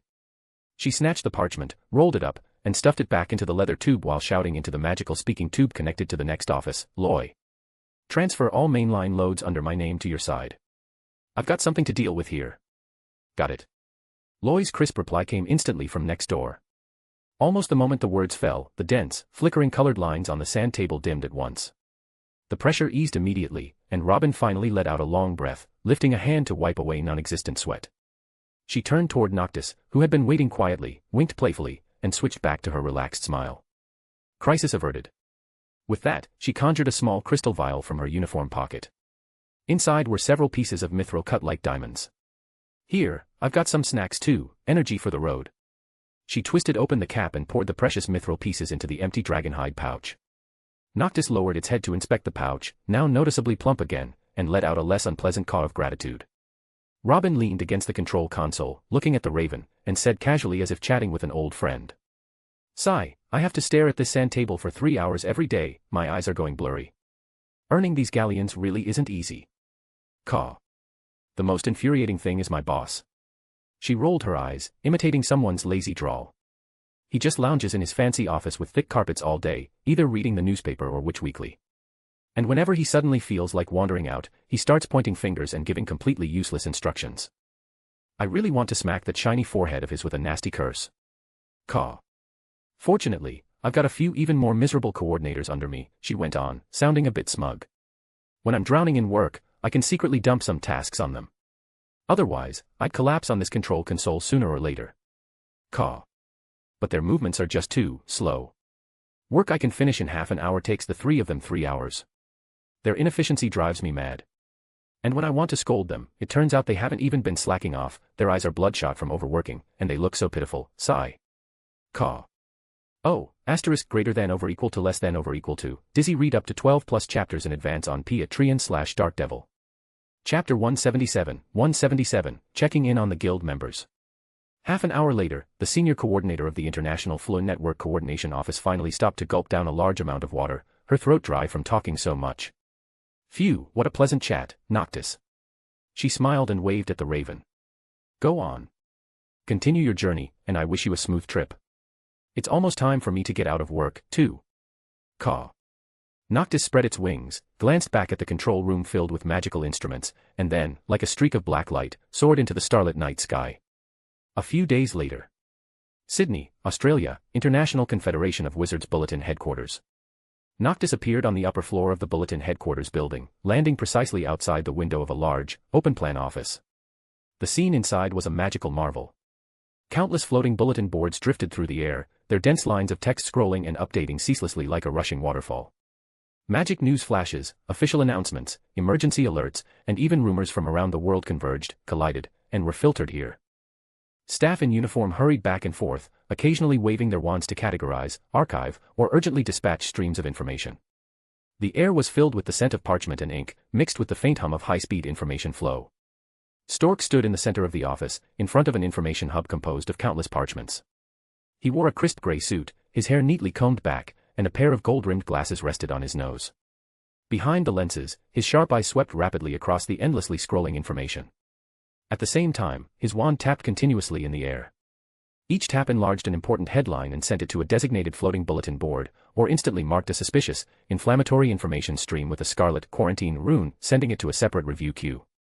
Noctis landed silently beside the information hub, on a metal stand prepared specifically for messenger birds. Stork didn't even fully turn his head. His gaze simply flicked toward the raven behind his lenses, his wand never pausing. "Wait 30 seconds, he said, his voice steady and devoid of unnecessary emotion.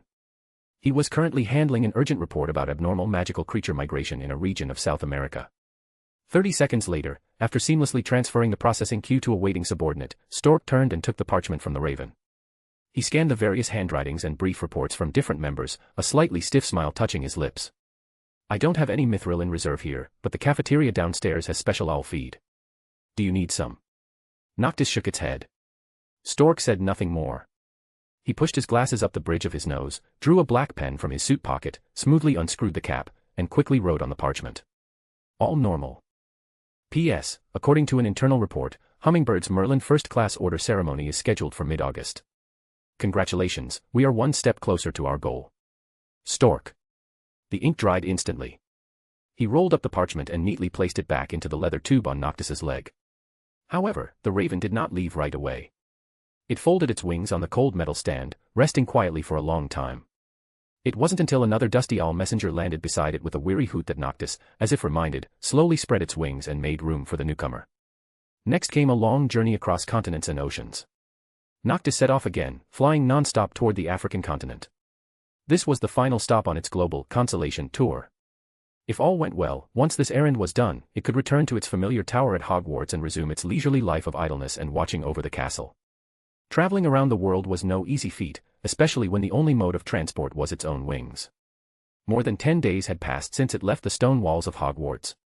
If it had been an ordinary bird, it would likely have collapsed by now. Africa. Johannesburg. Gem Merchants Guild Headquarters. Noctis landed on a concealed aerial terrace of the Gem Merchants Guild headquarters.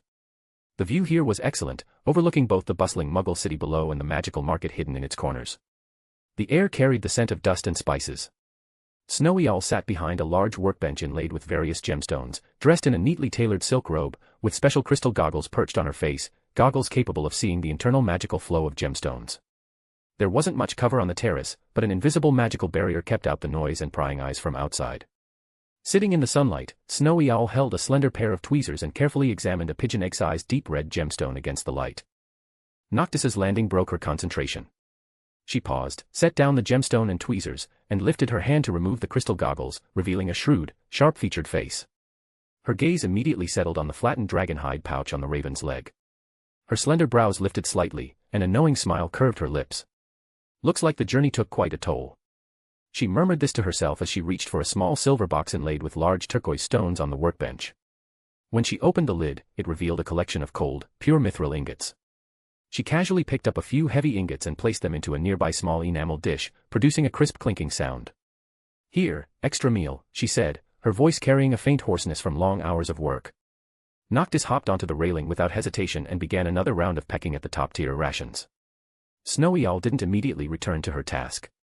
Instead, she set her goggles aside and whispered to the raven, who was fully absorbed in eating, in a casual tone. "Let me guess, did the letter mention me taking over the Britain market?" The raven ignored her completely, focused solely on its mithril feast. Snowy Owl let out a soft chuckle, no longer expecting an answer. She reached out and neatly pulled the rolled parchment from the leather tube on Noctis's leg. Unrolling it, her eyes quickly scanned the brief reports from various regions and Stork's message. Flying this far? She looked up at the seemingly tireless alchemical raven before her, and couldn't help but shake her head. It seems what he and Kestrel got tangled in this time is even more troublesome than expected. She murmured to herself, then finally picked up a quill and wrote a reply in a graceful, flowing script in the blank space on the parchment. "Congratulations, Hummingbird. Met Professor Ketlaban 2 days ago. He promised to introduce me to several reputable bookstores in Diagon Alley. Cooperation is progressing smoothly, Snowy Owl." After writing, she neatly rolled up the parchment and placed it back into the leather tube. By then, Noctis had finished its extra meal and let out a low, satisfied cry, as if expressing its gratitude. Snowy Owl waved her hand, signaling that it didn't need to stay. The raven spread its powerful wings and once again disappeared into the blazing sunlight of the African continent. Now you all know exactly what the other guild members do, and how much influence they currently have. Oh, * greater than over equal to less than over equal to. Dizzy read up to 12 plus chapters in advance on Patreon/Darkdevil. Chapter 178, Lyle Lupin's Pain. Noctis, travel-worn, glided down and landed on Sagres's office windowsill with a soft flutter. The setting sun streamed through the stained glass window, casting long shadows across the floor. Sagres stood with his back to the window, holding an ancient book from the restricted section, his fingers lightly tracing its thick spine. "Welcome back," he said without turning around. "Caw." The raven hopped neatly onto his shoulder, used its beak to unfasten the leather tube from its leg, and placed it gently into Sagres's waiting hand. He walked to his desk and sat down, untying the tube and pulling out the parchment scroll containing the Bronze Feather members' updates. But he only gave it a brief glance before slipping it directly into a drawer. He had already seen everything through Noctis's eyes. Everyone seemed busy, he needed something to occupy himself as well. At that moment, Lyle Lupin's letter lay on the desk. It not only expressed gratitude but also showed great interest in the magic he had used on Peeves. Sagres drew a fresh sheet of parchment from deep within the drawer.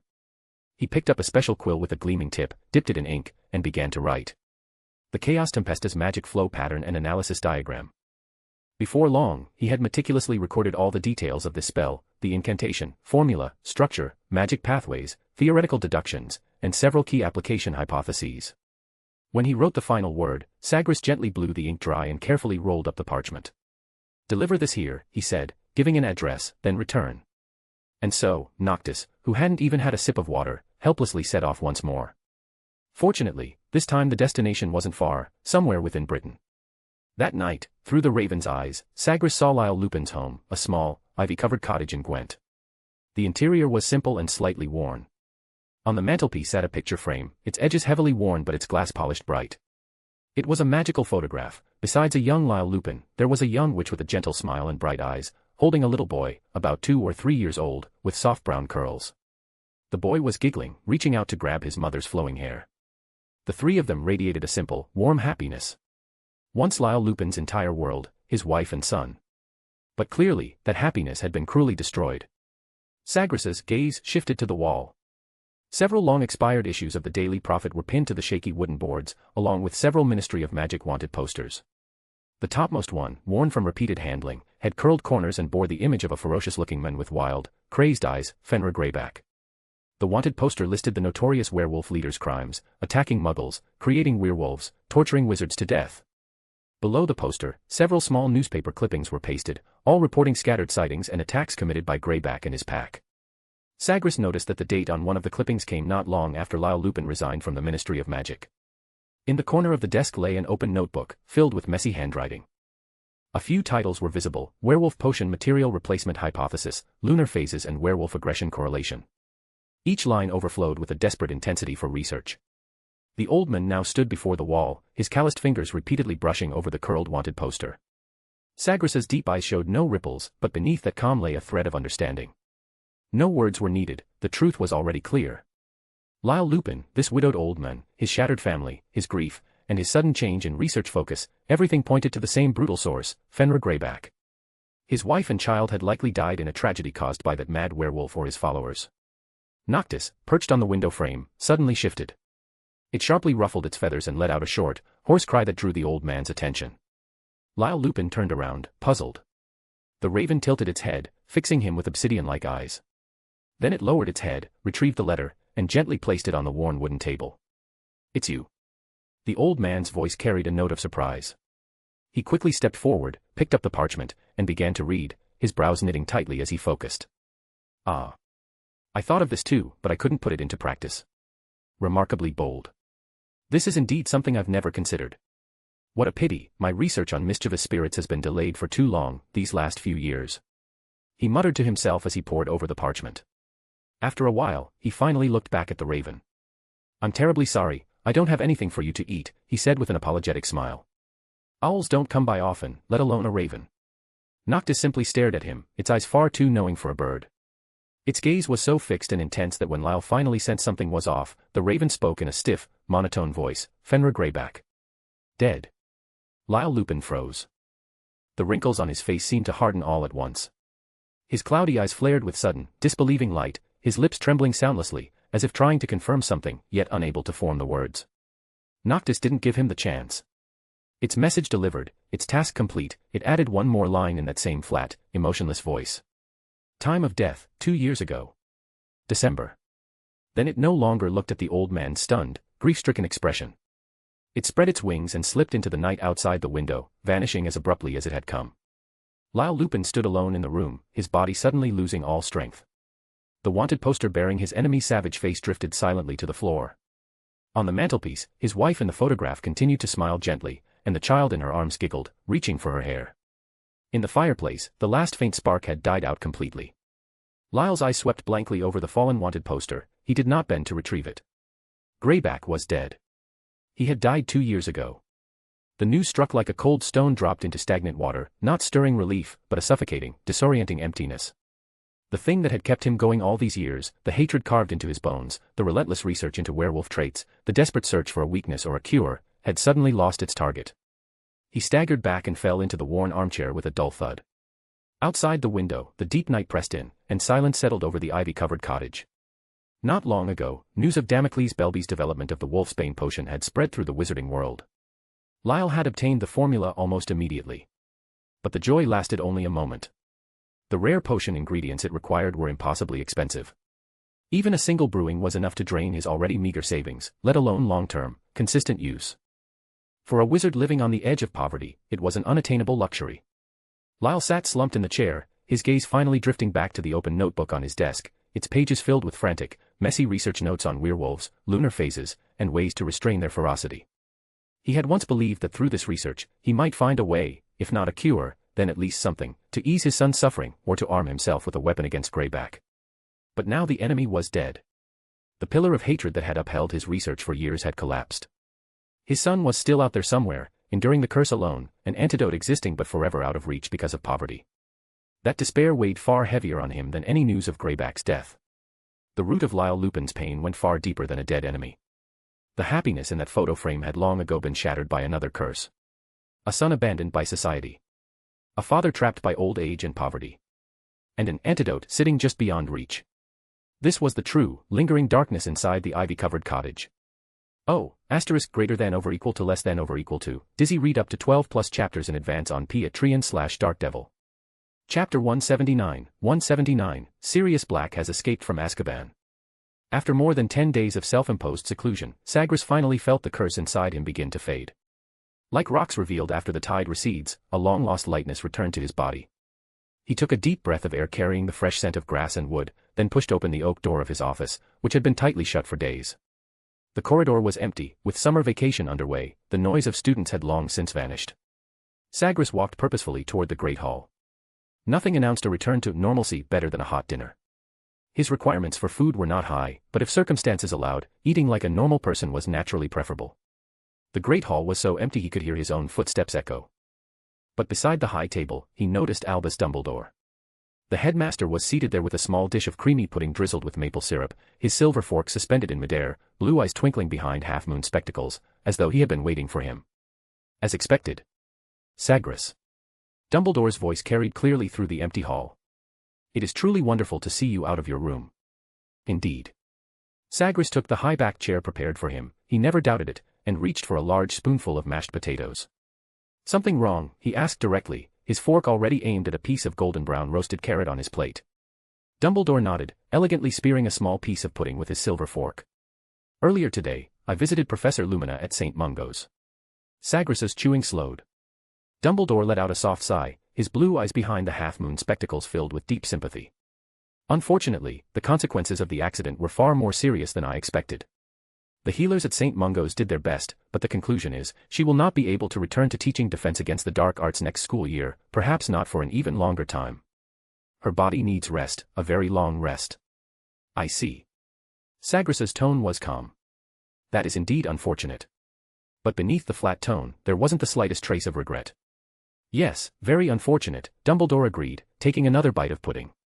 This also means we must find a new professor for the defense against the dark arts position, our notoriously difficult post, before September. Sagres silently put the carrot into his mouth. Finding a defense against the dark arts professor had always been a problem for Hogwarts, the position seemed forever cursed. Fortunately, Dumbledore continued, his voice brightening with a tone that suggested he had found a solution, I have just thought of a very suitable candidate. Someone exceptionally capable, who has demonstrated remarkable courage and wisdom even in trying circumstances. Oh. Sagres responded absently, his thoughts clearly still tangled in Kestrel's predicament. Who is it? Remus Lupin. Dumbledore spoke the name clearly. As it happens, he's also your senior, though by the time you enrolled, he had already graduated 3 years earlier. Lupin. Sagres's chewing stopped entirely. You know him. Dumbledore set down his fork and looked at Sagres with interest. No. Sagres shook his head, then returned to his food. Is he also from Ravenclaw? He asked casually. No, he was a Gryffindor, Dumbledore said with a smile. But rest assured, he served as a Gryffindor prefect during his school years. There is absolutely no issue with his competence. I see. Sagres placed his knife and fork down, his voice suddenly clearer and more resolute than before. Since you already have a candidate in mind, and I happen to be considering going out for some fresh air. He met Dumbledore's questioning gaze. If you think it appropriate, I could make the trip for you and speak with this Mr. Remus Lupin. Dumbledore looked at him with mild surprise, his deep eyes seeming to probe him. After a long moment, he finally nodded. Of course, that would be fine. The old man lifted his goblet and took a sip. However, Sagres, I hope your approach will be a bit gentler. He is a good man. It's simply that, life after graduation has not treated him kindly. Sagres nodded. Do you have his address? He asked lightly. You must have been in contact already, yes. Yes, indeed, Dumbledore replied. I'll leave tomorrow morning. Write whatever you want to say in a letter, and I'll deliver it along with my message. Dumbledore nodded. That works as well. I happen to have other matters to handle these next 2 days. What matters? Sagres asked. That is also one of the reasons I came to find you today. The headmaster sighed, his tone growing heavy. Sirius Black has escaped from Azkaban. Sirius Black. Sagres frowned, repeating the name. Yes. A follower of Lord Voldemort. He was the one who betrayed the Potters, which ultimately led to that tragedy. Dumbledore's expression was solemn. After so many years, he's still alive. Sagres sounded slightly surprised. To survive so long in Azkaban and still have the strength to escape. Yes, I too was quite shocked when I heard the news, Dumbledore said. But that's the Ministry of Magic's negligence, Sagres replied. What does it have to do with you? Because he likely escaped with only one purpose. Sagres paused. You mean, he wants revenge for his former master? That is my guess, Dumbledore said with a nod. Which means Harry Potter's situation is extremely dangerous, but Azkaban requires immediate attention as well. The headmaster said gravely, Cornelius has invited me to assist in the investigation and determine how Black managed to escape. The Ministry of Magic is in chaos, terrified others might imitate the escape, and even more afraid that Black will cause greater harm outside. Sagres pressed his lips together. So why did you want to talk to me today? You once worked as a dark wizard hunter, and you also served as an Auror in the Ministry of Magic, Dumbledore said, looking straight at him. If possible, I hope you can help me track him down. Of course, this is purely a personal request. After a long silence, Sagres finally spoke. So, what's the reward? He wiped his mouth with a napkin. And let me be clear, I'm not short on galleons. That does make things difficult, the headmaster murmured, thinking for a moment. How about wool socks? Absolutely not, Sagres replied calmly, not even raising an eyebrow. Then is there something you want? Dumbledore asked. Just owe me for now. I'll tell you when I think of it. Sagres stood up and, before leaving, turned back to ask, did you give this commission only to me? Oh, not just you, the headmaster said with his usual mysterious smile. I also mentioned it to a few old friends. After all, the more people involved, the sooner we might find him. Oh, greater than over equal to less than over equal to, Dizzy read up to 12 plus chapters in advance on Patreon/Dark Devil. Chapter 180, Remus is your son. Sagres spent the night in the library. At dawn the next day, Professor Dumbledore's phoenix, Fawkes, came looking for him. It carried a letter in its beak, its fiery tail feathers shimmering brilliantly. For some reason, Noctis was always hostile toward the phoenix, perhaps jealous that its feathers were brighter, or that its singing was more melodious. Sagres could understand. After all, his foolish raven's call was truly nothing to praise. But it had its advantages. Even if its voice was unpleasant, it could speak. When near his magic, even if it couldn't shed tears, it could relieve itself. Even if it couldn't apparate, it could gnaw on mithril. Even if it didn't have fiery red plumage, it had its own multicolored black sheen. Sagres slipped the letter into his pocket and issued an order to Noctis, who was still glaring at the phoenix. Go to this address and keep watch over Harry Potter's home.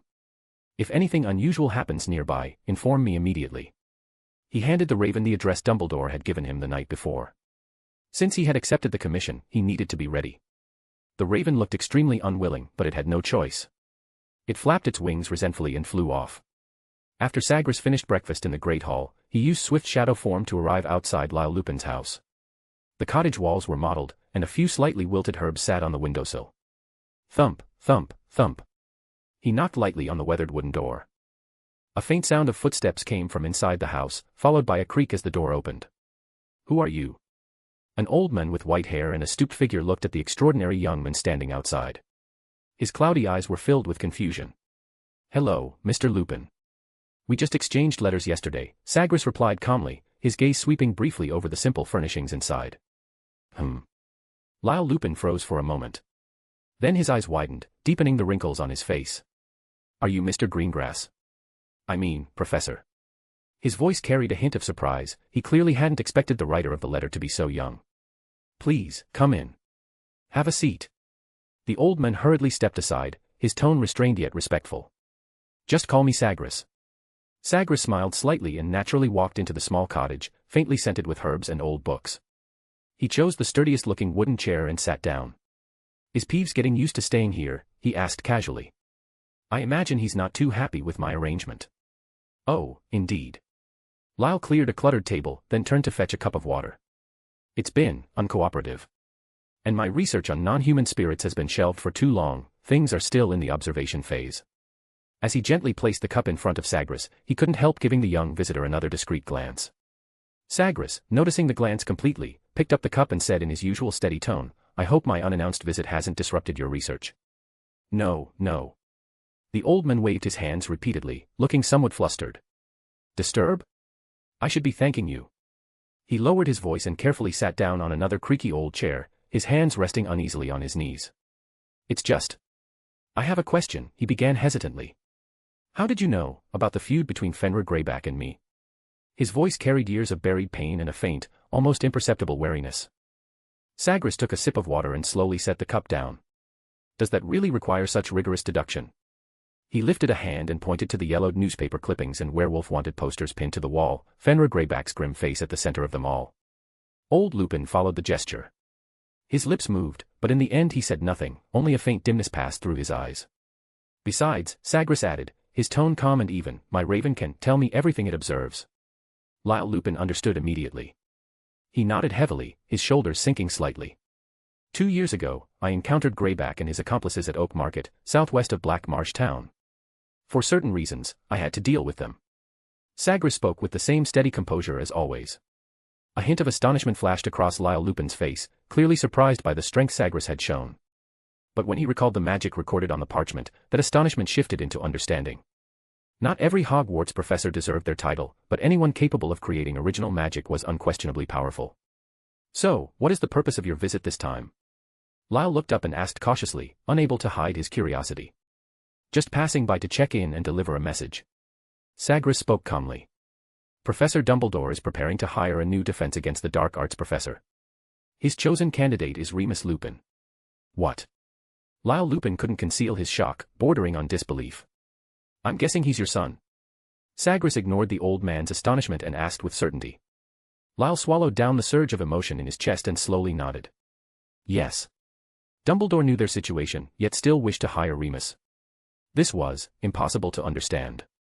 Joy, fear, worry, and disbelief all tangled together on his face. Sagres, however, clearly had no intention of elaborating. He simply nodded at the old man. "I'm going to see him now. If you have any letters you want delivered, I can take them." After saying this, he took out a heavy pouch of galleons and placed it on the table. "This is the research fund for Peeves. Further payments will arrive on time at the end of each month." He raised a hand to stop Lyle from declining or expressing gratitude. "It's not free. By accepting my funding, all your future research results must be shared with me without reservation." The old man's body visibly stiffened at those words. He stared at the pouch of galleons for a few seconds, then looked up at Sagres's calm, composed expression. At last, he nodded heavily, his voice firm. "No problem. All right." Sagres stood and straightened his robes. "Do you have a letter? If not, I'll be on my way." "Wait. Please wait." Old Lupin quickly got to his feet, his movements unsteady from urgency. He hurried to the desk in the corner, grabbed a piece of parchment and a nearly bald quill, dipped it in ink, and began writing rapidly. The quill scratched across the parchment, leaving hurried, uneven strokes behind. Sagres took the letter from Lyle Lupin's hand. The ink hadn't fully dried, the parchment was filled with the marks of rushed writing. Without lingering, he gave a simple farewell. Then he cast swift shadow form again, his figure twisting and vanishing from the old cottage. Pop.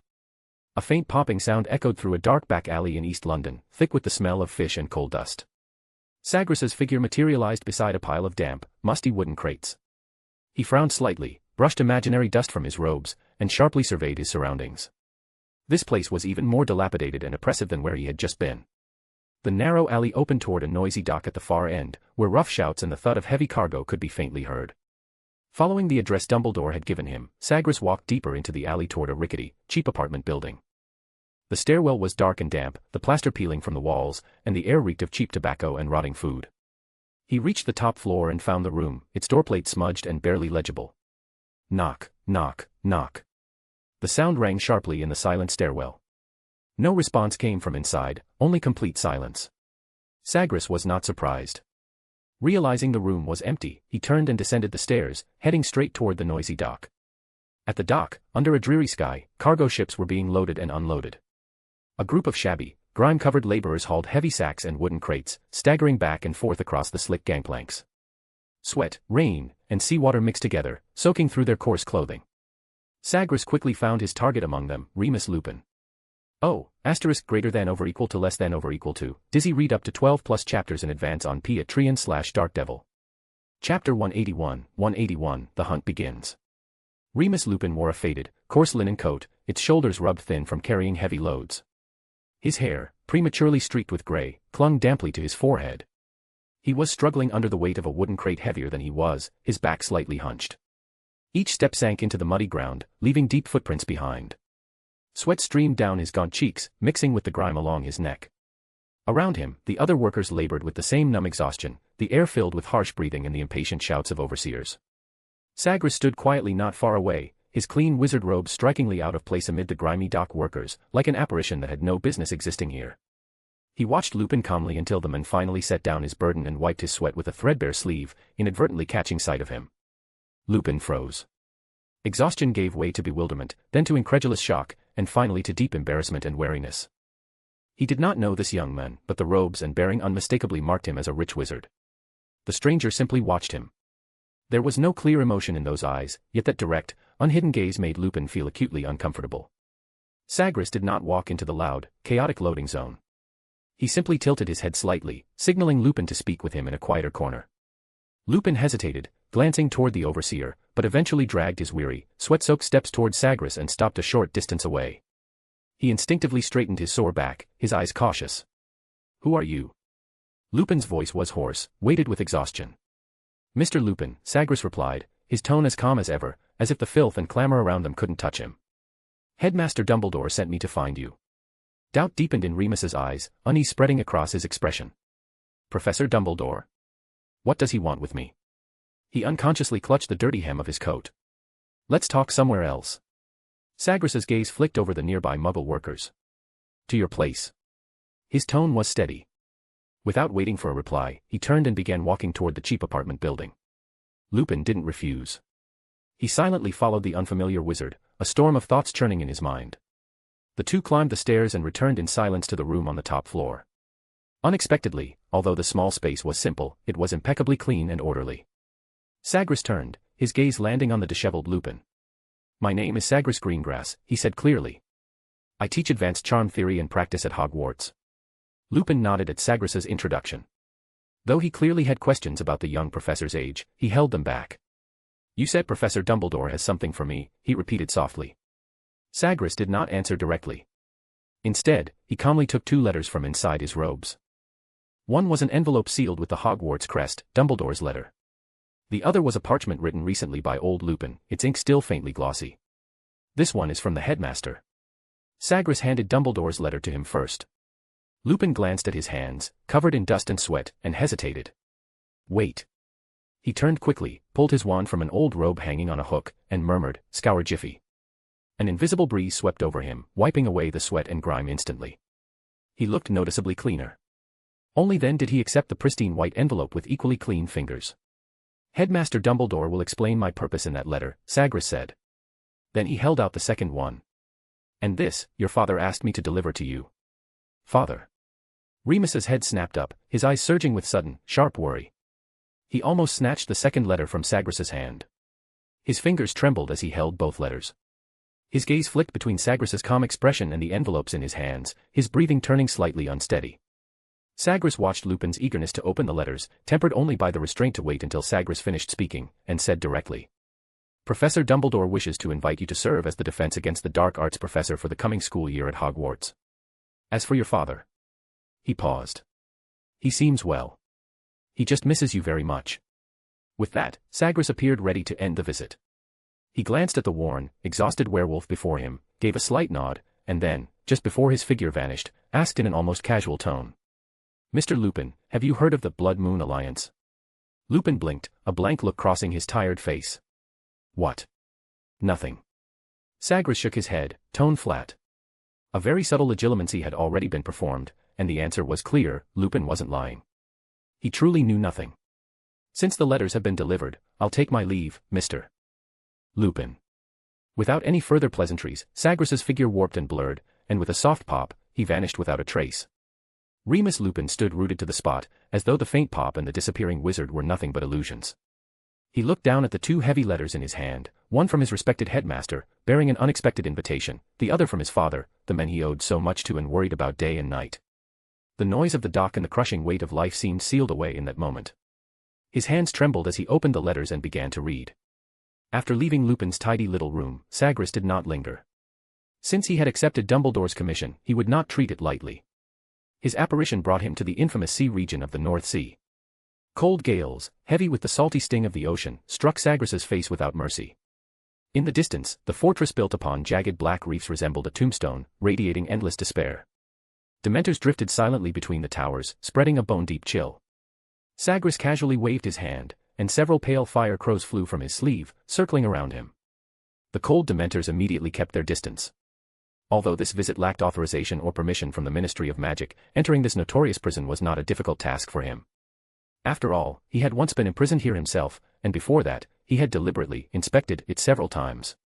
He went straight to Sirius Black's cell. The cell was filthy, its stone walls covered with desperate scratch marks. Sagres's gaze swept slowly across every inch of the floor, the walls, and the iron bars. Nothing. He drew his wand, his low voice filling the cramped cell, Vestigium Revelio. The spell activated, and the ground immediately lit up with layers of messy, overlapping footprints. Sagres crouched to examine them, but the traces were too dense, chaotic beyond recognition. There was no way to isolate any distinct footprints belonging to the escaped prisoner. He also attempted to track magical residue, but Azkaban itself was a massive source of magical pollution, saturated with chaotic remnants of dark magic. Any clues related to Sirius's escape were completely swallowed by that chaos. The only clear fact was this: there were no signs of forced entry, and no traces of apparition. Black had vanished from this heavily guarded iron cage as if he had evaporated into the air like smoke. Sagres stood in the frigid cell for a long time, his brows faintly furrowed. This was illogical. Even for the most skilled wizard, slipping out unnoticed from here was nearly impossible. Unless he had used something everyone overlooked, or something no one could understand. Sagres felt the powerful anti-apparition barrier woven through Azkaban's structure, and an even sharper question surfaced in his mind. Why did Sirius Black choose to escape only after enduring more than 10 years of inhuman torment? Was it because he had been unable to escape before? Or was it because, like Sagres once had, he had come here with a purpose no one yet understood? Oh, greater than over equal to less than over equal to. Dizzy read up to 12 plus chapters in advance on Patreon/Dark Devil. Chapter 182, The Lupins. Over 30 years ago, Lyle Lupin was still working for the Ministry of Magic. As a jury member in a werewolf murder trial, he repeatedly pushed for the suspect's continued detention and insisted on conducting a thorough investigation. But his firm appeals were met only with indifference and impatience from the other jury members, who simply wanted to finish quickly and collect their pay. Werewolves were taboo plagues. No one wanted to provoke them, and no one wanted to deal with them. The wizarding world had no means to control werewolf transformations, and at that time, advanced developments like the wolfsbane potion had not yet been invented. Back then, no matter the circumstances, once someone was branded a werewolf, there was no hope of recovery. Lyle firmly believed in this at the time. During that trial, Lyle angrily pointed toward the defendant, whose timid expression was just convincing enough to fool the room. "You're all blind if you can't see it," he snapped, slamming his palm on the table with a sharp bang. The room flinched. "Look at him. He's acting. His story doesn't line up, his timeline is full of holes, and he refuses to explain where he was during the attack. This man is the werewolf we're looking for. According to him, all werewolves, being dangerous, soulless beasts, should all be hunted down and imprisoned." One of the board jury members sighed. "Lyle, we've been at this for hours. There's no proof. Let's wrap this up." "Wrap this up?" Lyle exploded. "A child is dead. And you'd rather get home early than make sure the killer is caught." However, the accusation was ultimately dismissed due to insufficient evidence. The werewolf, relying on superb acting to maintain innocence, and aided by the jury's careless negligence, walked out of the solemn courtroom while Lyle could only watch helplessly as the killer left unpunished. But what happened next sealed itself into his memory forever. After exiting the ministry doors, Lyle saw a ministry official escorting him. Unhappy with the events of today, he subconsciously followed them. But as soon as they reached near the nocturne alley, Lyle watched as the acquitted man paused beside the official escorting him. The werewolf leaned close, too close. Then came a sickening crack. The official collapsed, blood blooming across his robes. The werewolf's eyes flashed yellow in the dim corridor light. He gave Lyle a cold, knowing grin, and then vanished into the shadows with a swift whoosh, gone before anyone else realized what had happened. The ministry scrambled to contain the news. The next day, the Daily Prophet published a tiny, sanitized article about an accidental death during transport. But Lyle knew. A few nights later, under a full moon, 4-year-old Remus was jolted awake by the sound of shattering glass. Crash. Fenrir Greyback tore through the bedroom window in a spray of shards. What? A werewolf. Remus's terrified scream split the night. Amid the child's heart-rending screams, the werewolf's vicious curse was carved deep into Remus Lupin's small body. Across the house, Lyle jerked awake. Remus. Another scream. Lyle bolted upright. Remus. Lyle rushed in at the sound. A burst of red light grazed Greyback's shoulder. The werewolf snarled, leapt onto the windowsill, and vanished into the dark with a horrible, triumphant howl. After managing to drive the werewolf back with several sharp spells, he looked at Remus with trembling eyes. It was already too late. Under the moonlight, his son's tiny body was covered in horrific, bone-deep wounds. Remus whimpered weakly, blood spreading across the sheets. Lyle's breath stuttered. His knees buckled. His heart plunged instantly into an icy abyss. He understood, with terrible clarity, that without a miracle, every full moon for the rest of this child's life would tear him apart and force him into a monstrous transformation, reviled and hunted by all. From then on, their lives fell into an abyss no different from Muggle families afflicted with incurable illness. Work became unsustainable, and their livelihood grew increasingly desperate. Little Remus had to be hidden at home, while his parents exhausted themselves searching for ancient spells or folk remedies that might break the curse. Every faint spark of hope they found eventually collapsed into deeper despair. The neighbors' probing gazes felt like thorns in their backs, and whispers spread through streets and alleys. So they began an endless cycle of moving, fleeing from one remote town to another even more remote. Little Remus's childhood was immersed in pain and loneliness. Yet under Lyle's strict tutelage, he absorbed far more magical knowledge than his peers, and under his wise, gentle mother's warm care and patient guidance, he grew up well-read, soft-spoken, and humble. A turning point came when Remus was 11 years old. Professor Albus Dumbledore personally visited the dilapidated wooden house where they were hiding. The wise old man extended a helping hand to the desperate parents, offering young Remus the chance to study at Hogwarts. In that moment, a long-awaited ray of dawn finally pierced the heavy clouds that had hung over their family for years. Lyle Lupin's family was able at last to begin living a somewhat stable life. Now, the giggling brown-haired boy in the photograph had long since been tempered by the full moon's curse into a weathered adult wizard. After graduating from Hogwarts, he drifted through the world like rootless duckweed. Lyle knew all too well how hard his son's life had been. Remus's letters of reassurance were always written on the cheapest scraps of parchment. Every word carried an unshakable weariness, and between the lines lay a careful, heartbreaking distance. Lyle urged his son to return again and again, even if only for a short visit. But Remus always stubbornly refused. He was afraid. Afraid that the uncontrollable savagery of the full moon would break free. Afraid it would bring disaster upon his aging father. His identity as a werewolf was a brand, one that isolated him from the normal world. A stable, respectable job. That was nothing but a fantasy. All he could do was drift from one low-paying temporary job to the next, struggling desperately just to survive. Greater than over equal to less than over equal to. Dizzy read up to 12 plus chapters in advance on Patreon/Dark Devil. Chapter 183, The Pursuit. Sirius Black couldn't possibly have escaped by digging a tunnel like Andy Dufresne from the Shawshank Redemption, could he? Sagres was amused by the thought. This was the sea. If there were a tunnel, it would have to run beneath the ocean. Even so, he thoroughly searched the cell with magic. There was no tunnel, but he found something else instead, a torn corner of a newspaper. Sagres picked up the small, yellowed scrap, frowned, and examined it carefully for a moment before slipping it into his pocket. This was clearly something that had come from the outside world. At the same time, a crucial question surfaced in his mind. Azkaban's anti-apparition wards were indeed formidable, but they could not block the magic of phoenixes or house elves. So, could a servant of the House of Black have aided his escape? The House of Black, let me think, Sagres murmured, tapping his temple lightly. Where was their ancestral home again? His mind raced through everything he knew about pureblood families, from genealogies to ancestral manners. After a full 2 minutes, he spoke with slight uncertainty. Grimmauld Place. Pop. The muted rush of apparition echoed through the cell, and in the next instant, his figure vanished without a trace. London, Grimmauld Place.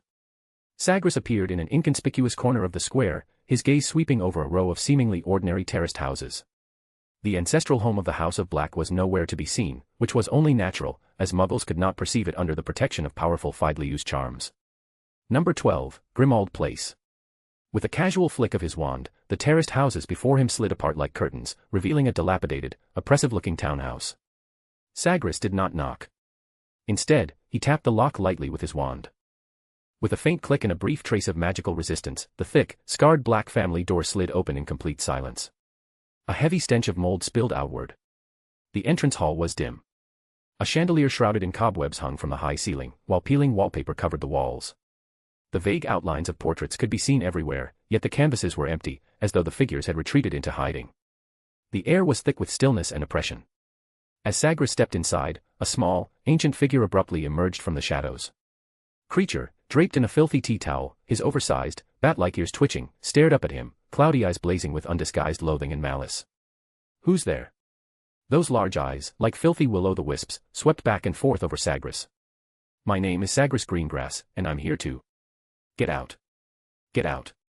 Creature commands you to get out. Uninvited guest." The ancient house elf shrieked in a sharp, piercing voice. "This is the property of the noble House of Black.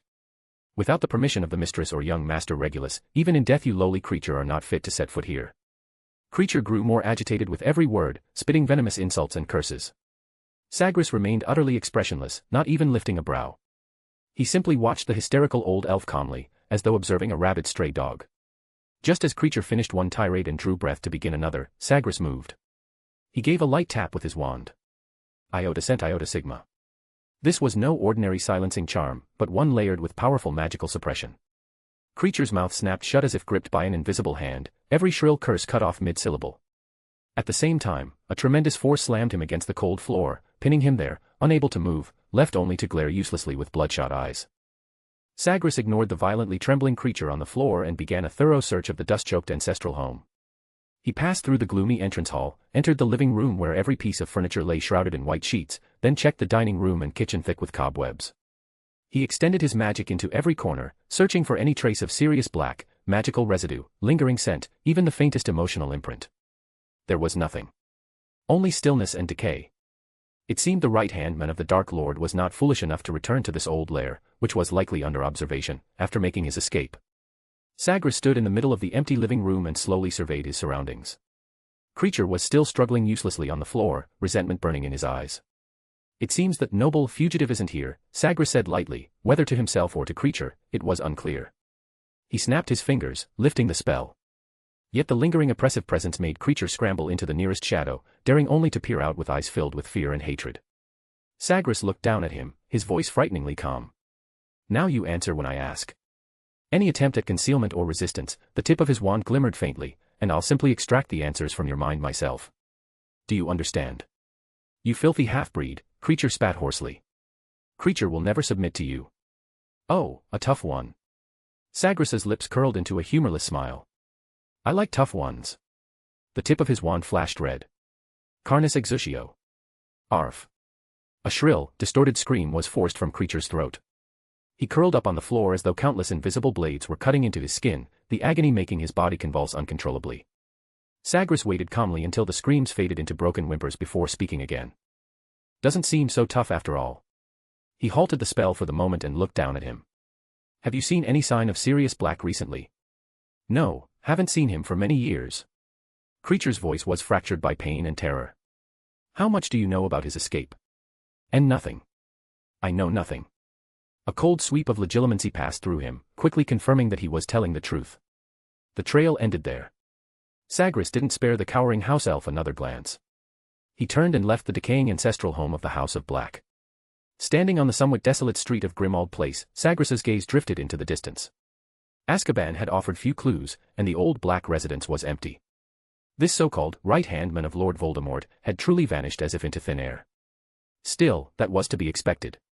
If tracking an escaped Azkaban prisoner were so easy, the Auror office would not be in such chaos, and Dumbledore would not have needed to entrust the matter to him privately. His figure twisted and blurred in the cool air, and with a soft pop, he vanished without a trace. A moment later, somewhere else in London. Sagres's form solidified at the mouth of a secluded alley. He opened his palm, revealing several copies of the Daily Prophet from different dates. Without even drawing his wand, he levitated the paper fragment recovered from Azkaban and slowly hovered it over the open newspapers, comparing them. Before long, he identified the exact issue it had come from. Sagres's gaze locked onto the massive headline dominating the front page. Merlin's favor. The Weasley family wins the Daily Prophet's annual Galleon Grand Prize. Beneath it was an eye-catching photograph, the 9 members of the Weasley family, dressed in brightly colored new travel outfits, standing before the majestic pyramids of Egypt and smiling broadly at the camera. Arthur Weasley was holding Molly close, while the children crowded in front of them, their red hair especially dazzling under the desert sun. Sagres's brows knit tightly. Why would a report celebrating the Weasley family's good fortune and happy holiday appear inside heavily guarded Azkaban, in a prisoner's cell? He had also checked the publication date and confirmed that Sirius Black had escaped on the very day the newspaper was issued. That was no coincidence. Did Sirius Black harbor some deep-seated hatred toward the Weasley family, so strong that seeing news of their trip to Egypt drove him to make his escape? Sagres sank into thought. This newspaper clearly contained something of great importance to Black. His gaze returned to the photograph of the smiling Weasley family. His sharp eyes seemed to pierce through the paper itself, searching for the clue hidden behind the brilliant smiles and towering pyramids. A powerful intuition told him that this photograph, or rather, one particular person within it, might be the key to unraveling the mystery of Sirius Black's escape. Oh, greater than over equal to less than over equal to. Dizzy read up to 12 plus chapters in advance on Patreon/Dark Devil. Chapter 184, Marge's Last Words. Literally. Noctis perched on the highest branch of the old oak opposite number 4 Privet Drive, its dark silhouette perfectly hidden by the dense foliage. Its sharp gaze swept over the street and nearby houses, searching for any sign of the disheveled, emaciated fugitive. For several days now, all it had seen was a scrawny, black-haired boy darting about like a gray mouse, doing endless chores and enduring constant scoldings. It was exceedingly dull. The human cub's occasional flashes of defiance did briefly spark its interest, but that was all. Just like now. Inside number 4 Privet Drive, in Little Whinging, Surrey, a nauseating family gathering had reached its peak. The bloated Aunt Marge, like a mobile mound of flesh, occupied the most comfortable armchair. In front of her, bottles of alcohol stacked up as Vernon dutifully poured, the heavy scent of brandy seemingly strong enough to seep through the glass. 2 thick fingers clutched a wine glass as her loud, vicious voice sprayed spittle into the air. "So, Potter, it's no surprise you turned out like this." She turned toward Vernon, putting on a show of consolation. "Vernon, don't blame yourself too much. When something's rotten to the core, not even the gods can fix it." She paused, took a deep swig, then fixed her gaze on Harry, who sat huddled in the corner, trying to make himself as small as possible, her eyes appraising him as though he were some rare specimen in a zoo. Harry forced himself to stare at the food on his plate, but his hands trembled uncontrollably, heat flaring across his cheeks. The black hair falling over his forehead hid his eyes, and with them, the surging fury and bone-deep hatred burning inside. He had imagined it countless times, drawing his wand and making this vicious woman taste a spell, or turning her obnoxious bulldog as fat as she was, but he couldn't. He was still underage and forbidden from using magic outside school. If he did, he wouldn't just be expelled from Hogwarts, he might even end up in Azkaban. After forcing himself to breathe and regain control, Harry finally suppressed the rage boiling in his chest. Aunt Marge reached for her brandy. "This is the hard truth of heredity," she declaimed, spittle flying. "You can tell by dogs.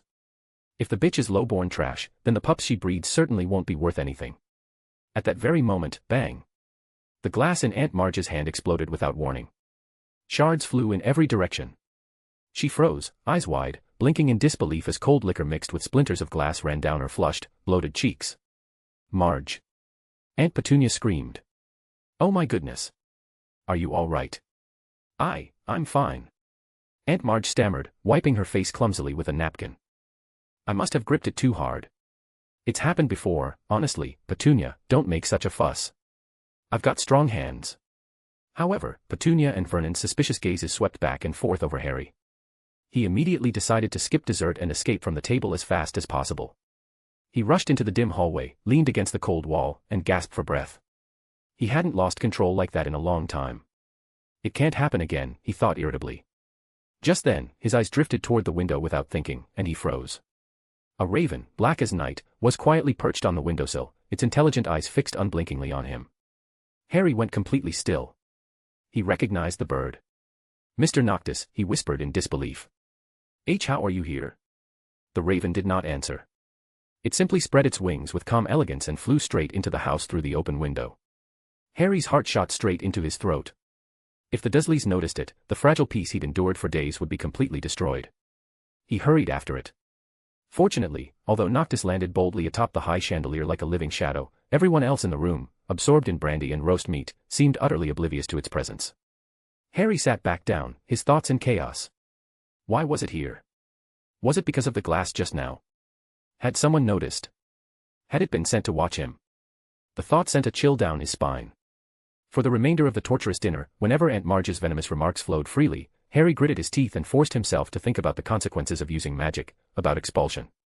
That reminder barely kept him outwardly calm, but it left his eyes unfocused and his expression vacant, as though his soul had slipped partway out of his body. TSK, forgive me for speaking out of turn, Aunt Marge squinted at Harry, then turned to Dudley with a fawning smile. A strong young man like Dudley is much more pleasing to the eye. Just look at his build, he'll be as burly as his father one day for sure. Vernon, pour me another. This wine is really quite good. Her bloated head suddenly swung back toward Harry, her greasy gaze sliding over him like the tongue of a cold snake. Harry's heart clenched. Here we go again. And look at you, Aunt Marge shoved a large piece of roast meat into her mouth, then pointed her fork at Harry with open contempt. Scrawny and pinched looking, born with that miserable little face. Just like some dogs. Last year, I had Colonel Fubster drown one, thin as a rat, sickly and weak. Clearly bad breeding. Harry repeated desperately in his head, hold it in. If I lose control, I'll be expelled from Hogwarts. I might even be sent to Azkaban. But the fat woman kept ranting. I tell you, a bad seed is always a bad seed. Sooner or later, its true nature shows. She tossed the bare bones onto the floor, and the bulldog lunged forward at once, crunching them loudly. Marge then patted Petunia's bony hand with her shovel-like palm in a show of affection. Petunia, I'm not talking about your family, but that sister of yours, TSK, such a disgrace. And now the punishment is sitting right here in front of us. Harry stared fixedly at his plate, his ears ringing. Every one of Marge's words felt like a drill, relentlessly boring into his sanity. He clenched his jaw, the taste of rust filling his mouth. And that James Potter, Aunt Marge gulped down a large mouthful of brandy, spilling it onto the tablecloth without noticing, her voice rising even higher. I heard he didn't even have a proper job before. That's right. Vernon hastily chimed in, his eyes flicking nervously toward Harry. No job at all. I knew it. Aunt Marge slapped her thigh triumphantly, took another big swig, and wiped her greasy mouth on her sleeve. Useless. Liar. Lazybones. Good-for-nothing trash. A shiftless wastrel. He's not. The words rang out like thunder. The dining room fell instantly silent. Harry snapped his head up, his whole body shaking with rage. He had never felt anger like this before, raw and overwhelming, like a volcano about to erupt. More wine, Marge. Vernon shrieked, his face turning gray as he grabbed the bottle and poured the remaining brandy into her glass. Then he rounded on Harry, eyes bloodshot. You. Get back to your room. Now. Immediately. No, Vernon. Aunt Marge let out a loud burp and raised a fat hand to stop him. Her reddened eyes locked onto Harry like a venomous snake stare. Let him talk. Go on, boy. You're very proud of your dear parents, aren't you? Too bad they were smashed into mincemeat, HM. I bet they were both dead drunk. They didn't die in a car crash. Harry roared, leaping to his feet. They did die in a car crash, you lying little bastard. Aunt Marge shrieked, her chest heaving violently. They croaked and dumped you, a useless burden, on these decent, hard-working relatives. If you ask me, if you'd been left on my doorstep, I'd have sent you straight to an orphanage, or drowned you in the toilet. Ungrateful little pup. Is that so? Harry's voice shook. Then I would rather have grown up in an orphanage. Shut up. Vernon glared at him with his small, furious eyes, lowering his voice into a thin, vicious threat. Say one more word, boy, and I'll beat the guts out of you. Harry was seething, but the moment Vernon's words landed, something strange made him freeze. He saw Noctis move on the chandelier. The raven swooped down like silent black lightning, hovering precisely above Aunt Marge's newly refilled glass of brandy. A thin, grayish-white dropping fell straight into the golden liquid, dissolving without a sound. No one noticed. Except Harry. Seeing Harry suddenly fall silent, Aunt Marge wore a smug, triumphant sneer. She picked up the enhanced brandy without a second thought and took a large gulp. Harry watched coldly, biting hard into the inside of his lip to keep a burst of laughter from escaping. Aunt Marge smacked her lips, her brow knitting in confusion, as if she had just tasted something profoundly wrong. She looked down at the glass in her hand, then glanced at the others, clearly puzzled by why the brandy tasted wrong. Then she opened her thick, scarlet-painted lips again, ready to speak, to hurl another insult or complain about the wine. But when she tried to voice her next, even more vicious remark, only a few hoarse, broken gurgles came out. The smug look on her face froze instantly, replaced by sheer, unimaginable terror. She cleared her throat violently, batting at her neck, her face flushing a deep crimson. Yet no matter how hard she tried, nothing emerged but louder gurgling and desperate gasps. She couldn't speak. Vernon's smile collapsed. Marge. Marge. What's wrong with you? Are you choking? Petunia panicked. Oh my. Marge. Quick, drink some wine, clear your throat. Even Dudley stopped chewing. For once, his gaze tore itself away from the television as he stared blankly at his aunt, who had suddenly become a silent mime, flailing wildly while only producing garbled noises. Harry's eyes widened as his gaze slowly shifted from the desperately struggling Aunt Marge to the raven perched on the chandelier, calmly preening its glossy black feathers. The raven was looking straight at him. A cold, satisfied gleam flickered in its dark eyes. The shock pounding in Harry's chest was instantly drowned beneath an overwhelming, indescribable surge of exhilaration. He bit down hard, lowering his head to keep from laughing aloud, but his shoulders still shook uncontrollably. To make this ignorant, vicious woman experience what it felt like to be unable to speak. It was truly wonderful. Oh, greater than over equal to less than over equal to. Dizzy read up to 12 plus chapters in advance on Patreon/Dark Devil. Chapter 185, listen here, you fat F *CK. Aunt Marge struggled uselessly in her chair like a startled hippopotamus, slapping at her thick neck to no effect, able to produce only a chilling ho-ho sound from her throat. Her face shifted from a ruddy brown to a sickly purplish hue. Her small eyes widened in terror, fixing on Harry as though he were the culprit. Vernon and Aunt Petunia were in complete disarray. Marge. Take deep breaths. Quickly. Vernon patted her back in panic, which only provoked louder ho-ho sounds and even more violent struggling, nearly tipping the chair over. Water. Get water, quickly. Aunt Petunia shrieked as she rushed into the kitchen, fumbling frantically. Dudley was utterly dumbstruck. His fork clattered sharply onto his plate as he stared at the chaos, then at Harry, clearly unable to understand why his cousin's lips were twitching so strangely. It was you. Vernon suddenly rounded on Harry, his purplish-red face twisted with fury, small eyes blazing with venom. You did this. You evil little bastard. You used your tricks. Now, immediately, undo it, or I swear. Or what? Harry looked up at once, his voice as cold as stone in a cellar. The suppressed amusement from before vanished completely, replaced by 10 years of bottled rage and an unfamiliar, iron-hard resolve. You'll beat my guts out, like you just threatened. He took a step forward, his gaze sharp and unyielding. To tell you the truth, I didn't do it, but I sincerely wish I had. He deliberately glanced at the solid black figure atop the chandelier. Noctis tilted its head, obsidian eyes gleaming with an inhuman sheen in the dim light. Vernon followed his line of sight but saw nothing except the chandelier. Blinded by rage and Marge's pitiful condition, he bellowed, "Don't try to fool me with your tricks. I know it was you. Now. Make her speak, or you won't spend another second in this house. Do you think I'm eager to stay in this shithole?"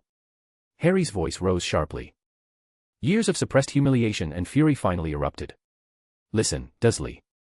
I didn't do it. And even if I had. He paused on purpose, taking a twisted satisfaction in Vernon and Petunia's horrified expressions. She deserved it. Every filthy word that came out of her stinking mouth deserved that kind of treatment. Listen here, you freak. Give her voice back. Vernon roared. And listen here, you fat fuck. I can't. Harry pointed at Aunt Marge, who was still thrashing helplessly, tears and mucus streaming down her face in terror. And her voice now is much nicer than before. This is probably the most pleasant sound I've ever heard at number 4, Privet Drive. You. Vernon's entire bulk trembled with rage. His fingers shook as he pointed at Harry, but he couldn't form a complete sentence. He had never seen Harry like this, so defiant, so dangerous. Get out, you ungrateful little bastard. Get out. Fine. Harry sneered, his gaze sweeping over Petunia's deathly pale face and Dudley's terrified expression. But this isn't ingratitude. You locked me in a cupboard and treated me like a slave for more than 10 years. Do you really expect gratitude? Dream on. I would rather sleep in a gutter in Diagon Alley than spend another second in this stinking house. After finishing his words, Harry didn't spare them another glance. He turned and strode toward the stairs. Burning anger and a strange exhilaration surged through his chest. You dare leave. If you go, don't even think about coming back. Vernon roared after him, his voice blustering but devoid of real strength. Gladly. Harry shouted back without looking, his voice echoing through the narrow hallway. He took the stairs 2 at a time, charging into his bedroom, which was piled high with Dudley's broken toys, his movements swift and decisive. He grabbed Hedwig's empty cage from the bedside table and yanked open the bottom drawer of his wardrobe. Inside were nearly all his possessions, his Hogwarts textbooks, his wand, the pouch holding his invisibility cloak, a few old clothes that barely fit, and the chocolate frog cards his classmates had given him at the end of last term. He stuffed everything roughly into his trunk, his wand clenched tightly in his hand. Its cool surface brought him an unexpected sense of calm. From downstairs came Aunt Marge's increasingly desperate, shrill ho-ho sounds, Petunia's hysterical sobbing, Vernon's incoherent swearing, and Dudley's confused muttering, all blending into a cacophonous mess. With the trunk slung over his shoulder and Hedwig's cage in hand, Harry turned and headed back downstairs without hesitation. His footsteps never faltered as he passed the doorway of the chaotic dining room. Aunt Marge lay slumped in her chair like a formless heap, while Vernon fumbled uselessly to pour water down her throat, most of it spilling over her chin. Aunt Petunia let out a sharp scream when she saw Harry coming down with his trunk. "Get out! Get out, you devil!" Vernon shrieked, but the fear in his eyes was impossible to hide. He didn't dare step forward to stop Harry, only flailing his fists in a blustering show of rage. Harry didn't spare them a single glance. He walked straight to the front door. As his hand closed around the doorknob, he caught sight of a black shadow gliding gracefully past the dining room doorway. It landed silently on his shoulder. It was Noctis. The raven folded its dark wings and perched steadily, its cold black eyes calmly surveying the chaotic Dursley family behind them like a detached observer. It even tilted its head slightly and let out a very soft, very short, unmistakably mocking caw toward Aunt Marge, who was still thrashing helplessly in the dining room. Harry did not look back. He pulled the door open, and cool summer night air rushed in, carrying with it the scent of freedom. He stepped over the threshold of number 4 Privet Drive, leaving behind the cage that had imprisoned him for 13 years. Bang. He slammed the door shut with all his strength, the sound echoing sharply, as if sealing away every memory of humiliation and oppression. The heavy impact rattled the doorframe and completely cut off the nauseating chaos and screams inside. Night enveloped Privet Drive, and the streetlights cast a dim yellow glow across the quiet road. Harry Potter stood on the pavement and took a deep breath, feeling an unprecedented lightness, along with an uncertain future stretching out before him. The raven on his shoulder gave 2 soft chirps, carrying a faint trace of schadenfreude. What came next? He didn't know. But whatever it was, it had to be better than turning back. The summer night breeze held a chill as it brushed against Harry's still flushed face, yet it did nothing to settle the roiling emotions in his chest. He stood beneath the dim yellow streetlight on Privet Drive. Behind him was the Dursleys' front door, a symbol of every humiliation he had endured. Ahead lay the road, disappearing into the unknown darkness. Free. Yes. But then what? Hogwarts would not reopen for nearly another month. Diagon Alley. His parents' galleons lay in Gringotts, but he had never been there on his own. The Burrow. The Weasleys would certainly welcome him, but they were still away in Egypt. He did not even have an owl. Hedwig had been sent off, and the few Muggle coins in his pocket were nowhere near enough for a train ticket to London. "Mr. Noctis," Harry asked softly, his voice unusually steady in the quiet street, "where do we go now?" The raven made no sound, only staring into the endless darkness ahead with unfathomable eyes, as though the answer lay hidden there. Or rather, as if something were waiting. Just then, beyond the reach of the streetlight, the dense shadows rippled like disturbed water. A slender figure emerged without warning. Calm gray eyes fixed themselves on Harry, and on the raven perched upon his shoulder. Noctis let out a faint, almost whimpering call and shot into the air like a black streak, swiftly and deferentially landing on the man's raised arm. "Clever, Noctis." The man's voice was even and unruffled, yet upon hearing it, an inexplicable sense of relief washed over Harry. "Oh, greater than over equal to less than over equal to, Dizzy read up to 12 plus chapters in advance on Patreon/Dark Devil. Chapter 186, Sagres Plan. Professor Greengrass. Harry gasped in surprise. The sight of his familiar, trusted teacher inexplicably eased his tightly wound nerves. "You're really here. I mean, Mr. Noctis just now." Sagres's long fingers gently stroked Noctis's jet-black head, his gaze settling on Harry's face. "Good evening, Mr. Potter," Sagres said, his voice deep and steady. "Noctis's actions deviated from his pre-assigned task, which required me to intervene personally. However, that is not the only reason I am here tonight." He paused, his gray eyes fixing directly on Harry, a look that made Harry instinctively straighten. "There is an extremely serious matter that concerns you directly.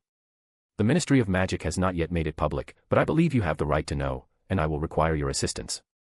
"Concerns me directly?" Harry's heart leapt. All the confusion and resentment from running away were instantly pushed aside by the weight of those words. He respected Professor Greengrass and knew he was not someone given to exaggeration. Yes, Sagres said evenly. A few days ago, there was a breach at Azkaban. An extremely dangerous prisoner escaped from under the Dementor's guard. A breach. Harry froze. He had heard enough about Azkaban to know how terrifying that was. Who escaped? Sirius Black. Sagres spoke the name clearly, watching Harry's reaction closely. Harry blinked in confusion. The name sounded vaguely familiar. He thought he might have heard it once on the television, mentioned in passing as a fugitive the government was searching for, armed and dangerous. But that was all. He looked back at Professor Greengrass, baffled, waiting for him to continue. A flicker of understanding passed through Sagres's gray eyes. He continued in the same calm, controlled tone. It seems you are not aware of the full weight of this name. Sirius Black was once one of your father's close friends during their school years. What? Harry was completely stunned. His father's friend. That was utterly incompatible with the image of an extremely dangerous prisoner. However, Sagres went on, his tone shifting slightly, it was this very person who betrayed your parents during the height of Lord Voldemort's power. He revealed your parents' whereabouts to Lord Voldemort, directly leading to their deaths. Each word fell like a blow from a cold iron hammer, striking heavily against Harry's heart. Betrayal. Revealed. Killed. His father's friend. A violent shock and an indescribable, numbing pain seized him all at once. Harry swayed, his face draining of color, his lips trembling, yet no sound came out. His parents' deaths, caused by the betrayal of someone they trusted. Is that true? Harry forced the words out at last, his voice hoarse. The evidence is conclusive, Mr. Potter, Sagres replied firmly, leaving no room for doubt. For more than 10 years after Black was sentenced to life imprisonment in Azkaban and up until his escape, he never once denied his crime. Lord Voldemort's follower. The murderer of his parents. Harry felt a rush of dizziness. A blazing fire of hatred, sharp enough to cut to the bone, ignited in his blood, instantly burning away the initial shock and grief. He clenched his fists so tightly that his nails dug into his palms, his body trembling faintly with the force of his rage. So the real devil was the man named Sirius Black. He escaped. Harry's voice turned icy with hatred.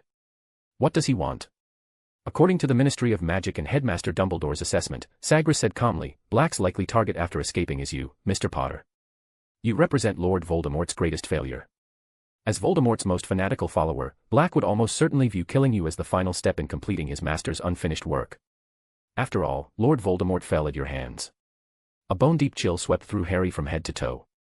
The blazing anger from moments ago was smothered beneath a wave of fear. A madman who murdered his parents. A faithful hound of Lord Voldemort. A devil who had escaped from Azkaban. He is looking for me. He wants to kill me. Harry's eyes darted instinctively into the surrounding darkness, as though that wild-eyed, deranged wizard might leap out at any second. Professor. His voice shook slightly. The Ministry of Magic, will they catch him? The Ministry is conducting a full-scale manhunt, Sagres replied evenly, but Black is exceptionally cunning, and he clearly possesses abilities the Ministry does not yet understand. So, their chances are uncertain. Then what should I do? Harry asked, his voice unsteady, utterly lost. Passive defense is not the optimal strategy. We must take the initiative, find him, and deal with him, Sagres said calmly, looking at Harry. For that, I will require your assistance, Mr. Potter. My assistance? Harry looked stunned. What can I do? Many believe Black's target is you, Sagres replied evenly. Which means you are the most effective bait to draw him out. His tone remained composed. An exposed lure, combined with a trap of my own design, is the simplest and most reliable plan under the current circumstances. Harry's heart nearly stopped. Bait. To place himself directly in front of that madman.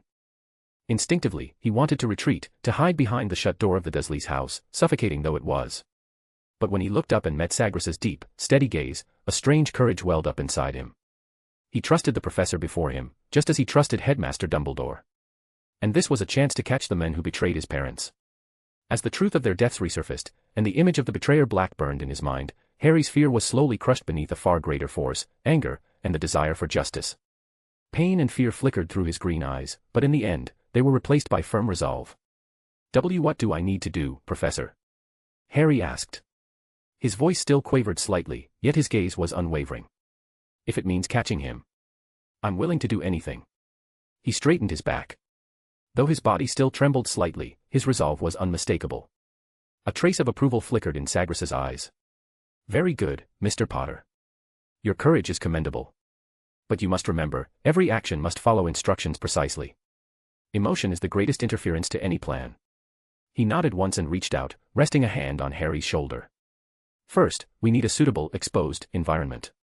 Preferably somewhere crowded, with many eyes upon you. The moment his words fell, Harry felt a violent pressure twist through the space around him. The dim streetlights, the silent road, everything warped, stretched, and spun like paint hurled into a whirlpool. A powerful wave of dizziness and nausea followed immediately. His stomach lurched, his vision went black, and his legs nearly gave way beneath him. Dizziness is normal, Sagres remarked casually. The fact that you didn't vomit means your spatial adaptation is quite good. When the nauseating distortion finally subsided, Harry blinked hard, forcing his vision to focus. He was standing in a dim alley. The damp cobblestones radiated a clammy chill. Sagres stood beside an unassuming wooden door. Harry looked up and saw the crooked yet instantly familiar sign above it. The Leaky Cauldron. You'll stay here, Sagres said as he pushed the door open. The smells of smoke and alcohol spilled out, along with the low hum of voices. And you'll visit Nocturne Alley once a day. Leave the rest to me. Nocturne Alley? Harry echoed in shock. He knew that place, home to dark wizards of the worst kind. Yes, Nocturne Alley. Sagres quickly arranged a room for Harry at the bar. The environment there is complicated, and dark wizards gather in great numbers. It is the most likely place for Black to hide or to gather information. So now. Harry glanced around the dim, bustling interior of the Leaky Cauldron, feeling as though he had been swept into an unfamiliar current. Now, you rest, Sagres said, waving a hand lightly. The operation begins tomorrow. During this time, Noctis will remain with you. Understood, Professor. Harry nodded, then hesitation flickered across his face. Aunt Marge. The chaotic scene at the Dursleys' house surfaced in his mind, the woman's frantic, wordless struggle, and he couldn't help worrying that the Ministry of Magic might hold him responsible. Don't worry, Sagres replied calmly. She brought it upon herself. If anyone from the Ministry comes looking for you because of it, tell them directly that I was responsible. But Professor, won't that get you into trouble? Harry asked, concern clear in his voice. The Ministry of Magic does not have the courage to trouble me, Sagres said evenly. A great weight seemed to fall away from Harry's chest, as though a heavy stone had finally been lifted. He looked at Sagres with genuine gratitude. Thank you, Professor. Sagres did not answer. He simply glanced at the raven, and Noctis immediately understood, hopping neatly onto Harry's shoulder. Go, Mr. Potter. Don't worry, Sagres said, his voice carrying an unmistakable sense of reassurance. The moment Black reveals himself, I will appear. Oh, greater than over equal to less than over equal to. Dizzy read up to 12 plus chapters in advance on Patreon/Dark Devil. Chapter 187, Terrified Minister for Magic. The next 2 days passed for Harry in a tense, monotonous rhythm. He would wake up in the narrow but warm room at the Leaky Cauldron, go downstairs for a simple breakfast, then take a deep breath and head toward the brick wall leading into Diagon Alley. The bustling Diagon Alley felt like an entirely different world. He lingered for a while in front of the Quidditch supply shop, gazing at the gleaming firebolt and imagining what it would feel like to fly it once he returned to Hogwarts. He paused outside Flourish and Blots, breathing in the scent of new books, and even worked up the courage to step into Fortescue's ice cream parlor to buy a generous chocolate ice cream.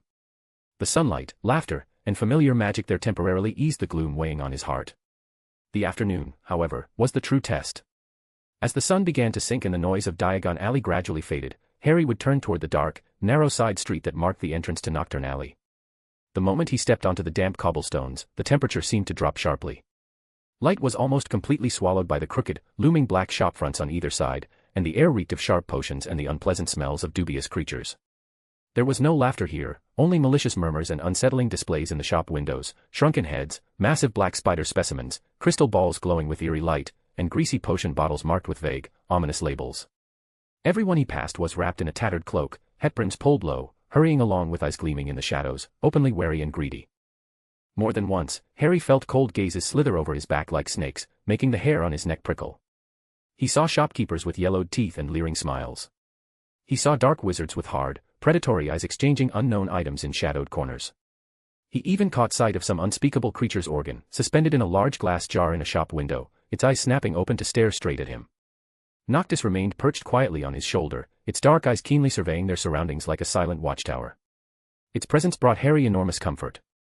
He knew the professor was nearby, or watching him through this magical raven. He forced himself to straighten his back, trying not to look like a lost, easy target, though his heart thudded uncontrollably against his ribs. On the first afternoon, after nearly 2 hours of wandering through that suffocating place, nothing happened beyond a few malicious stares that followed him. Harry all but ran out of Nocturne Alley. By the time he returned to the leaky cauldron, his back was drenched in cold sweat.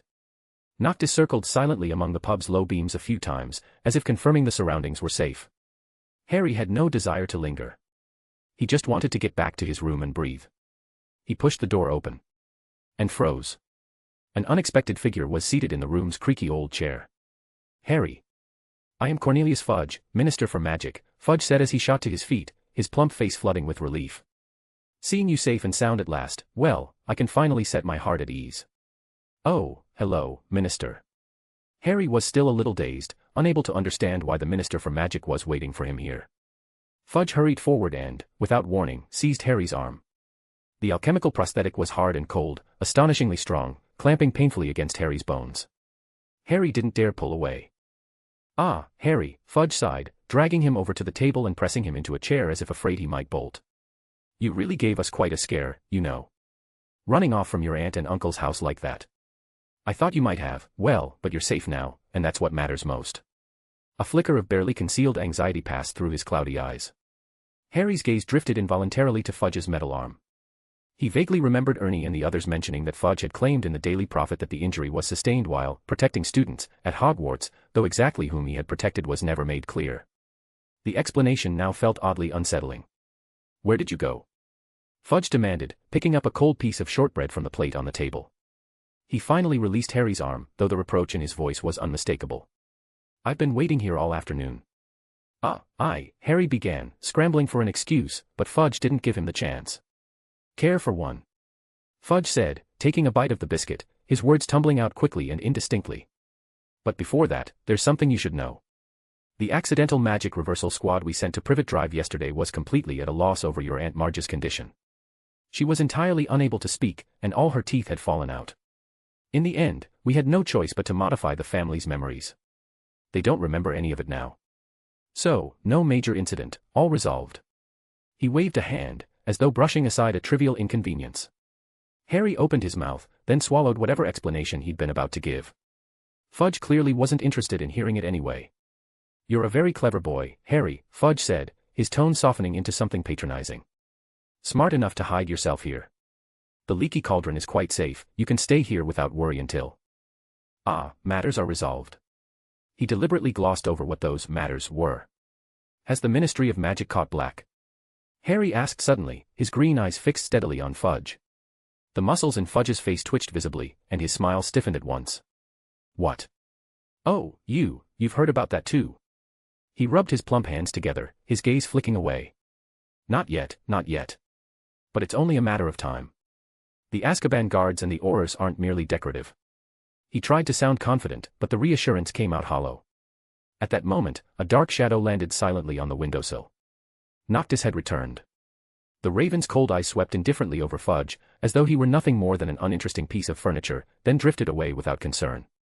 Fudge's reaction, however, could not have been more different. He sucked in a sharp breath, as if struck by a venomous snake. His plump body stumbled several steps backward, colliding with the table behind him with a heavy thud, his face draining of color. Almost at the same time, accompanied by a nearly inaudible sound, Sagres's figure seemed to flow out of the shadows themselves, materializing abruptly in the center of the room. Harry noticed beads of cold sweat break out across Fudge's forehead almost instantly. Long time no see, Minister, Sagres said, his calm gaze settling on Fudge. Fudge froze as if struck by Petrificus totalis. He awkwardly tucked his ornate alchemical prosthetic behind his back, forcing an extremely strained, almost sycophantic smile onto his face as he stammered, why yes, quite so. Long time no see, Professor Greengrass. His voice was tight and dry. I was just about to come looking for you, Sagres said as he casually conjured a high-backed chair and sat down at ease, as though he owned the room. This saves me a great deal of effort. Looking for me. Sweat trickled down Fudge's face. He reflexively wiped at it with his sleeve. Is there something you need? The fear in his voice was nearly spilling over, he clearly remembered this man all too well. Watching the exchange, Harry felt a strange sense of unease. It was obvious that Fudge was afraid of Professor Greengrass, but that in itself was baffling. The Minister for Magic was supposed to be one of the most powerful figures in the wizarding world. Sagres did not answer at once.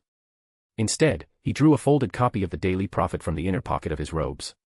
With a gentle flick of his finger, the newspaper seemed to come alive, unfolding clumsily as if sprouting wings, fluttering straight toward Fudge before landing with a soft thud in his trembling hands.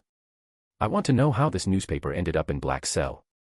Fudge flinched as though the paper had burned him, his face draining of what little color it had left.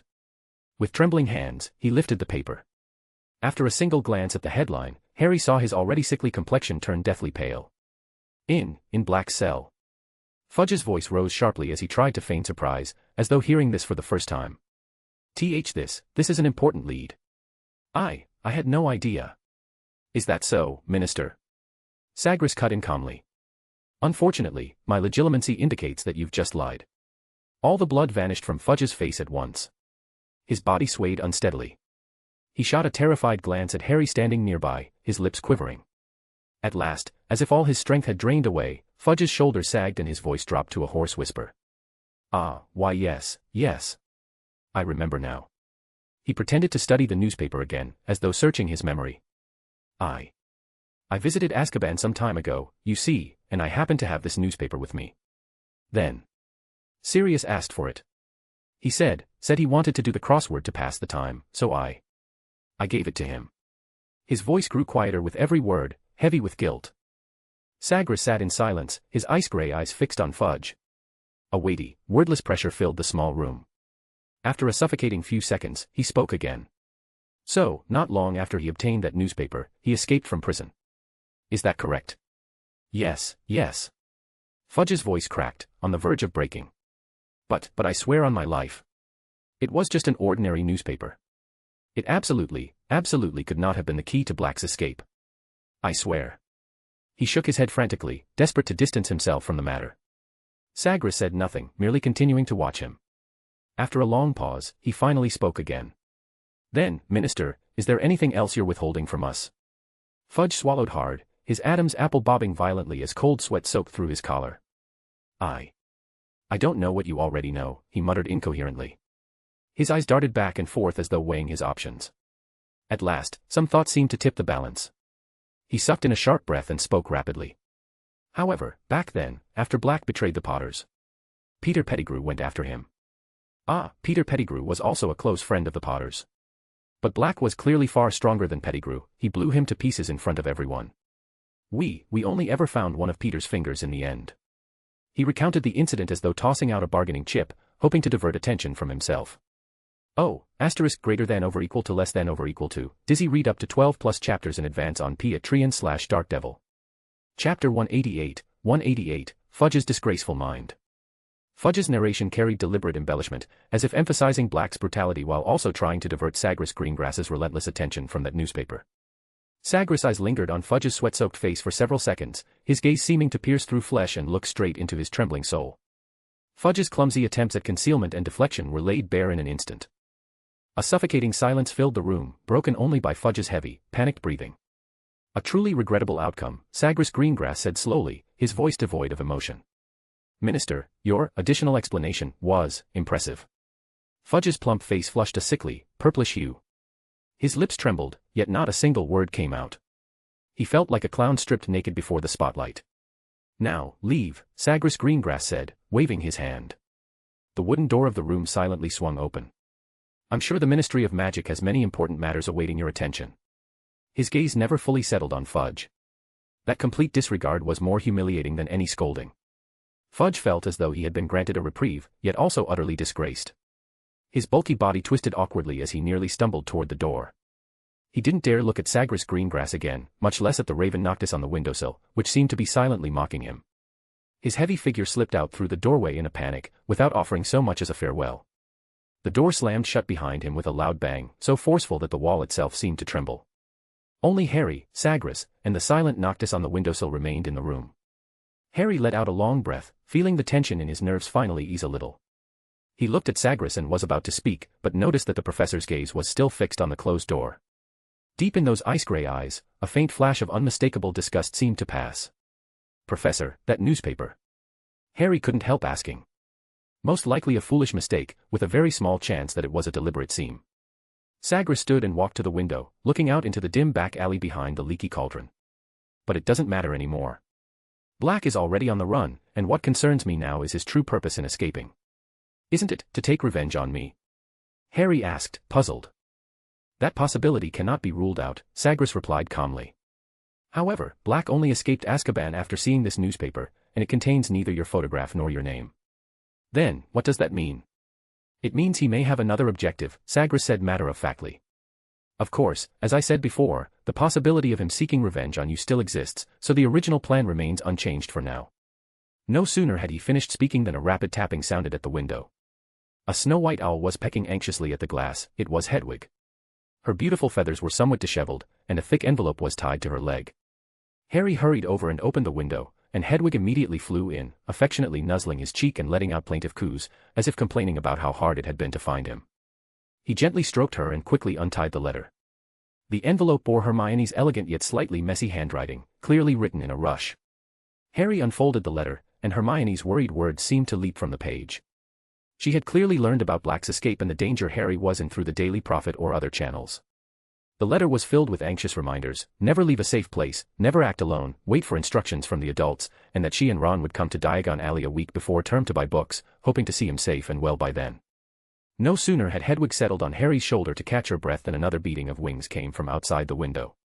Ron's slightly clumsy barn owl, Errol, flew in unsteadily and tangled himself onto Harry's bed, flapping dizzily a few times before finally regaining his balance. A crumpled, well-handled ball of parchment was tied to his leg. Harry unfolded Ron's letter. The handwriting was wild and unrestrained, with a suspicious orange-yellow stain smeared across it. Harry. Merlin's stinking socks. Black, that lunatic, escaped. And he's after you. Don't believe any of that rubbish in the papers. Fudge just wants to calm everyone down. This is entirely their screw-up. Mom and Dad are going mad. Listen, Hermione and I have decided we're coming to London soon. We'll meet you at the Leaky Cauldron. Don't run off. Wait for us. Seriously. P.S. Percy got head boy, so he's twice as annoying. P.P.S. Fred and George wanted to send you some self-defense items, but Mum confiscated them. Reading the letters filled with concern from his friends, a warm feeling surged through Harry's chest, dispersing some of the gloom brought on by Black. He was no longer alone. When he came back to himself, he realized that Professor Greengrass had disappeared. Only he, the two owls, and the raven on the windowsill remained in the room. Harry picked up his quill and began to write a reply. He wanted to tell them that he was with Professor Greengrass, that he was safe, and that they didn't need to worry. Downstairs at the Leaky Cauldron, Fudge all but stumbled into the back alley, then vanished through the fireplace. The cold night wind cut across his sweat-soaked face, but instead of clearing his head, it stirred the resentment he had suppressed for so long, gnawing at his heart like a venomous snake. He leaned against the rough, icy stones of the fireplace, panting heavily, not from exertion, but from the fear and humiliation that had nearly crushed him. He tremblingly raised his cold alchemical arm, the metal knuckles gleaming with a chilling sheen in the dim light. He stared at it fixedly, twisted fury and bitter hatred burning in his murky eyes. Sagres Greengrass. Fudge forced the name out through clenched teeth, his voice thick with venom. Who do you think you are? A high and mighty judge. The humiliation gnawed at Fudge's heart like a festering wound. Sagres Greengrass's condescending gaze, looking down on him as if he were an ant, his casual dismissal, and that damned raven, every last detail ignited the hatred he had accumulated for so long. Once the fear receded, only a violently blazing desire for revenge remained. You ruined one of my arms. I'll have your life. Fudge roared at the empty space, his voice hoarse and unhinged. He no longer feared Sagres Greengrass's power, or rather, his extreme hatred had completely drowned out his fear. A vicious plan rapidly took shape in his chaotic, venom-filled mind. Dementors. Those cold, greedy monsters of Azkaban. They were under the Ministry of Magic's control, at least, in name. And as minister, he had the authority to deploy them, or rather, he had a way to make them lose control for a time. A twisted, sinister smile spread across Fudge's plump face. Black had escaped, and Dementors were conducting extensive searches across the country, weren't they? As long as it was within Britain, wouldn't it be perfectly reasonable for Dementors to appear while hunting a fugitive? All it would take was a subtle hint, a deliberately vague instruction, telling the Dementors assigned to a certain area to include a particular target within their range of suspicious fugitives. Those creatures that knew only how to devour happiness wouldn't distinguish who the target actually was. They would instinctively be drawn to powerful, delicious souls, and then swarm them. More importantly, that damned Greengrass had indeed spent time in Azkaban, which made manipulation even easier. The Dementors would recognize him. No matter how strong Sagres Greengrass was, how many Dementors' kisses could he endure? Fudge thought viciously. By then, the report would read only this: Hogwarts professor tragically encountered a large number of uncontrollable Dementors and heroically sacrificed himself to protect students. What a perfect ending. His greatest thorn would be removed, and there would be no one left to hold accountable. Let those foolish Dementors take the blame. That's what I'll do. Fudge panted, his eyes gleaming with a mad light. He clumsily adjusted his crooked tie with his cold alchemical arm, forcing a composed expression befitting a minister onto his face. He needed to find an intermediary who was sufficiently discreet, sufficiently obedient, and who either hated Sagres Greengrass enough or feared Fudge enough to convey this subtle instruction. The order to deploy Dementors could not come directly from his own hand. There had to be a scapegoat, a buffer.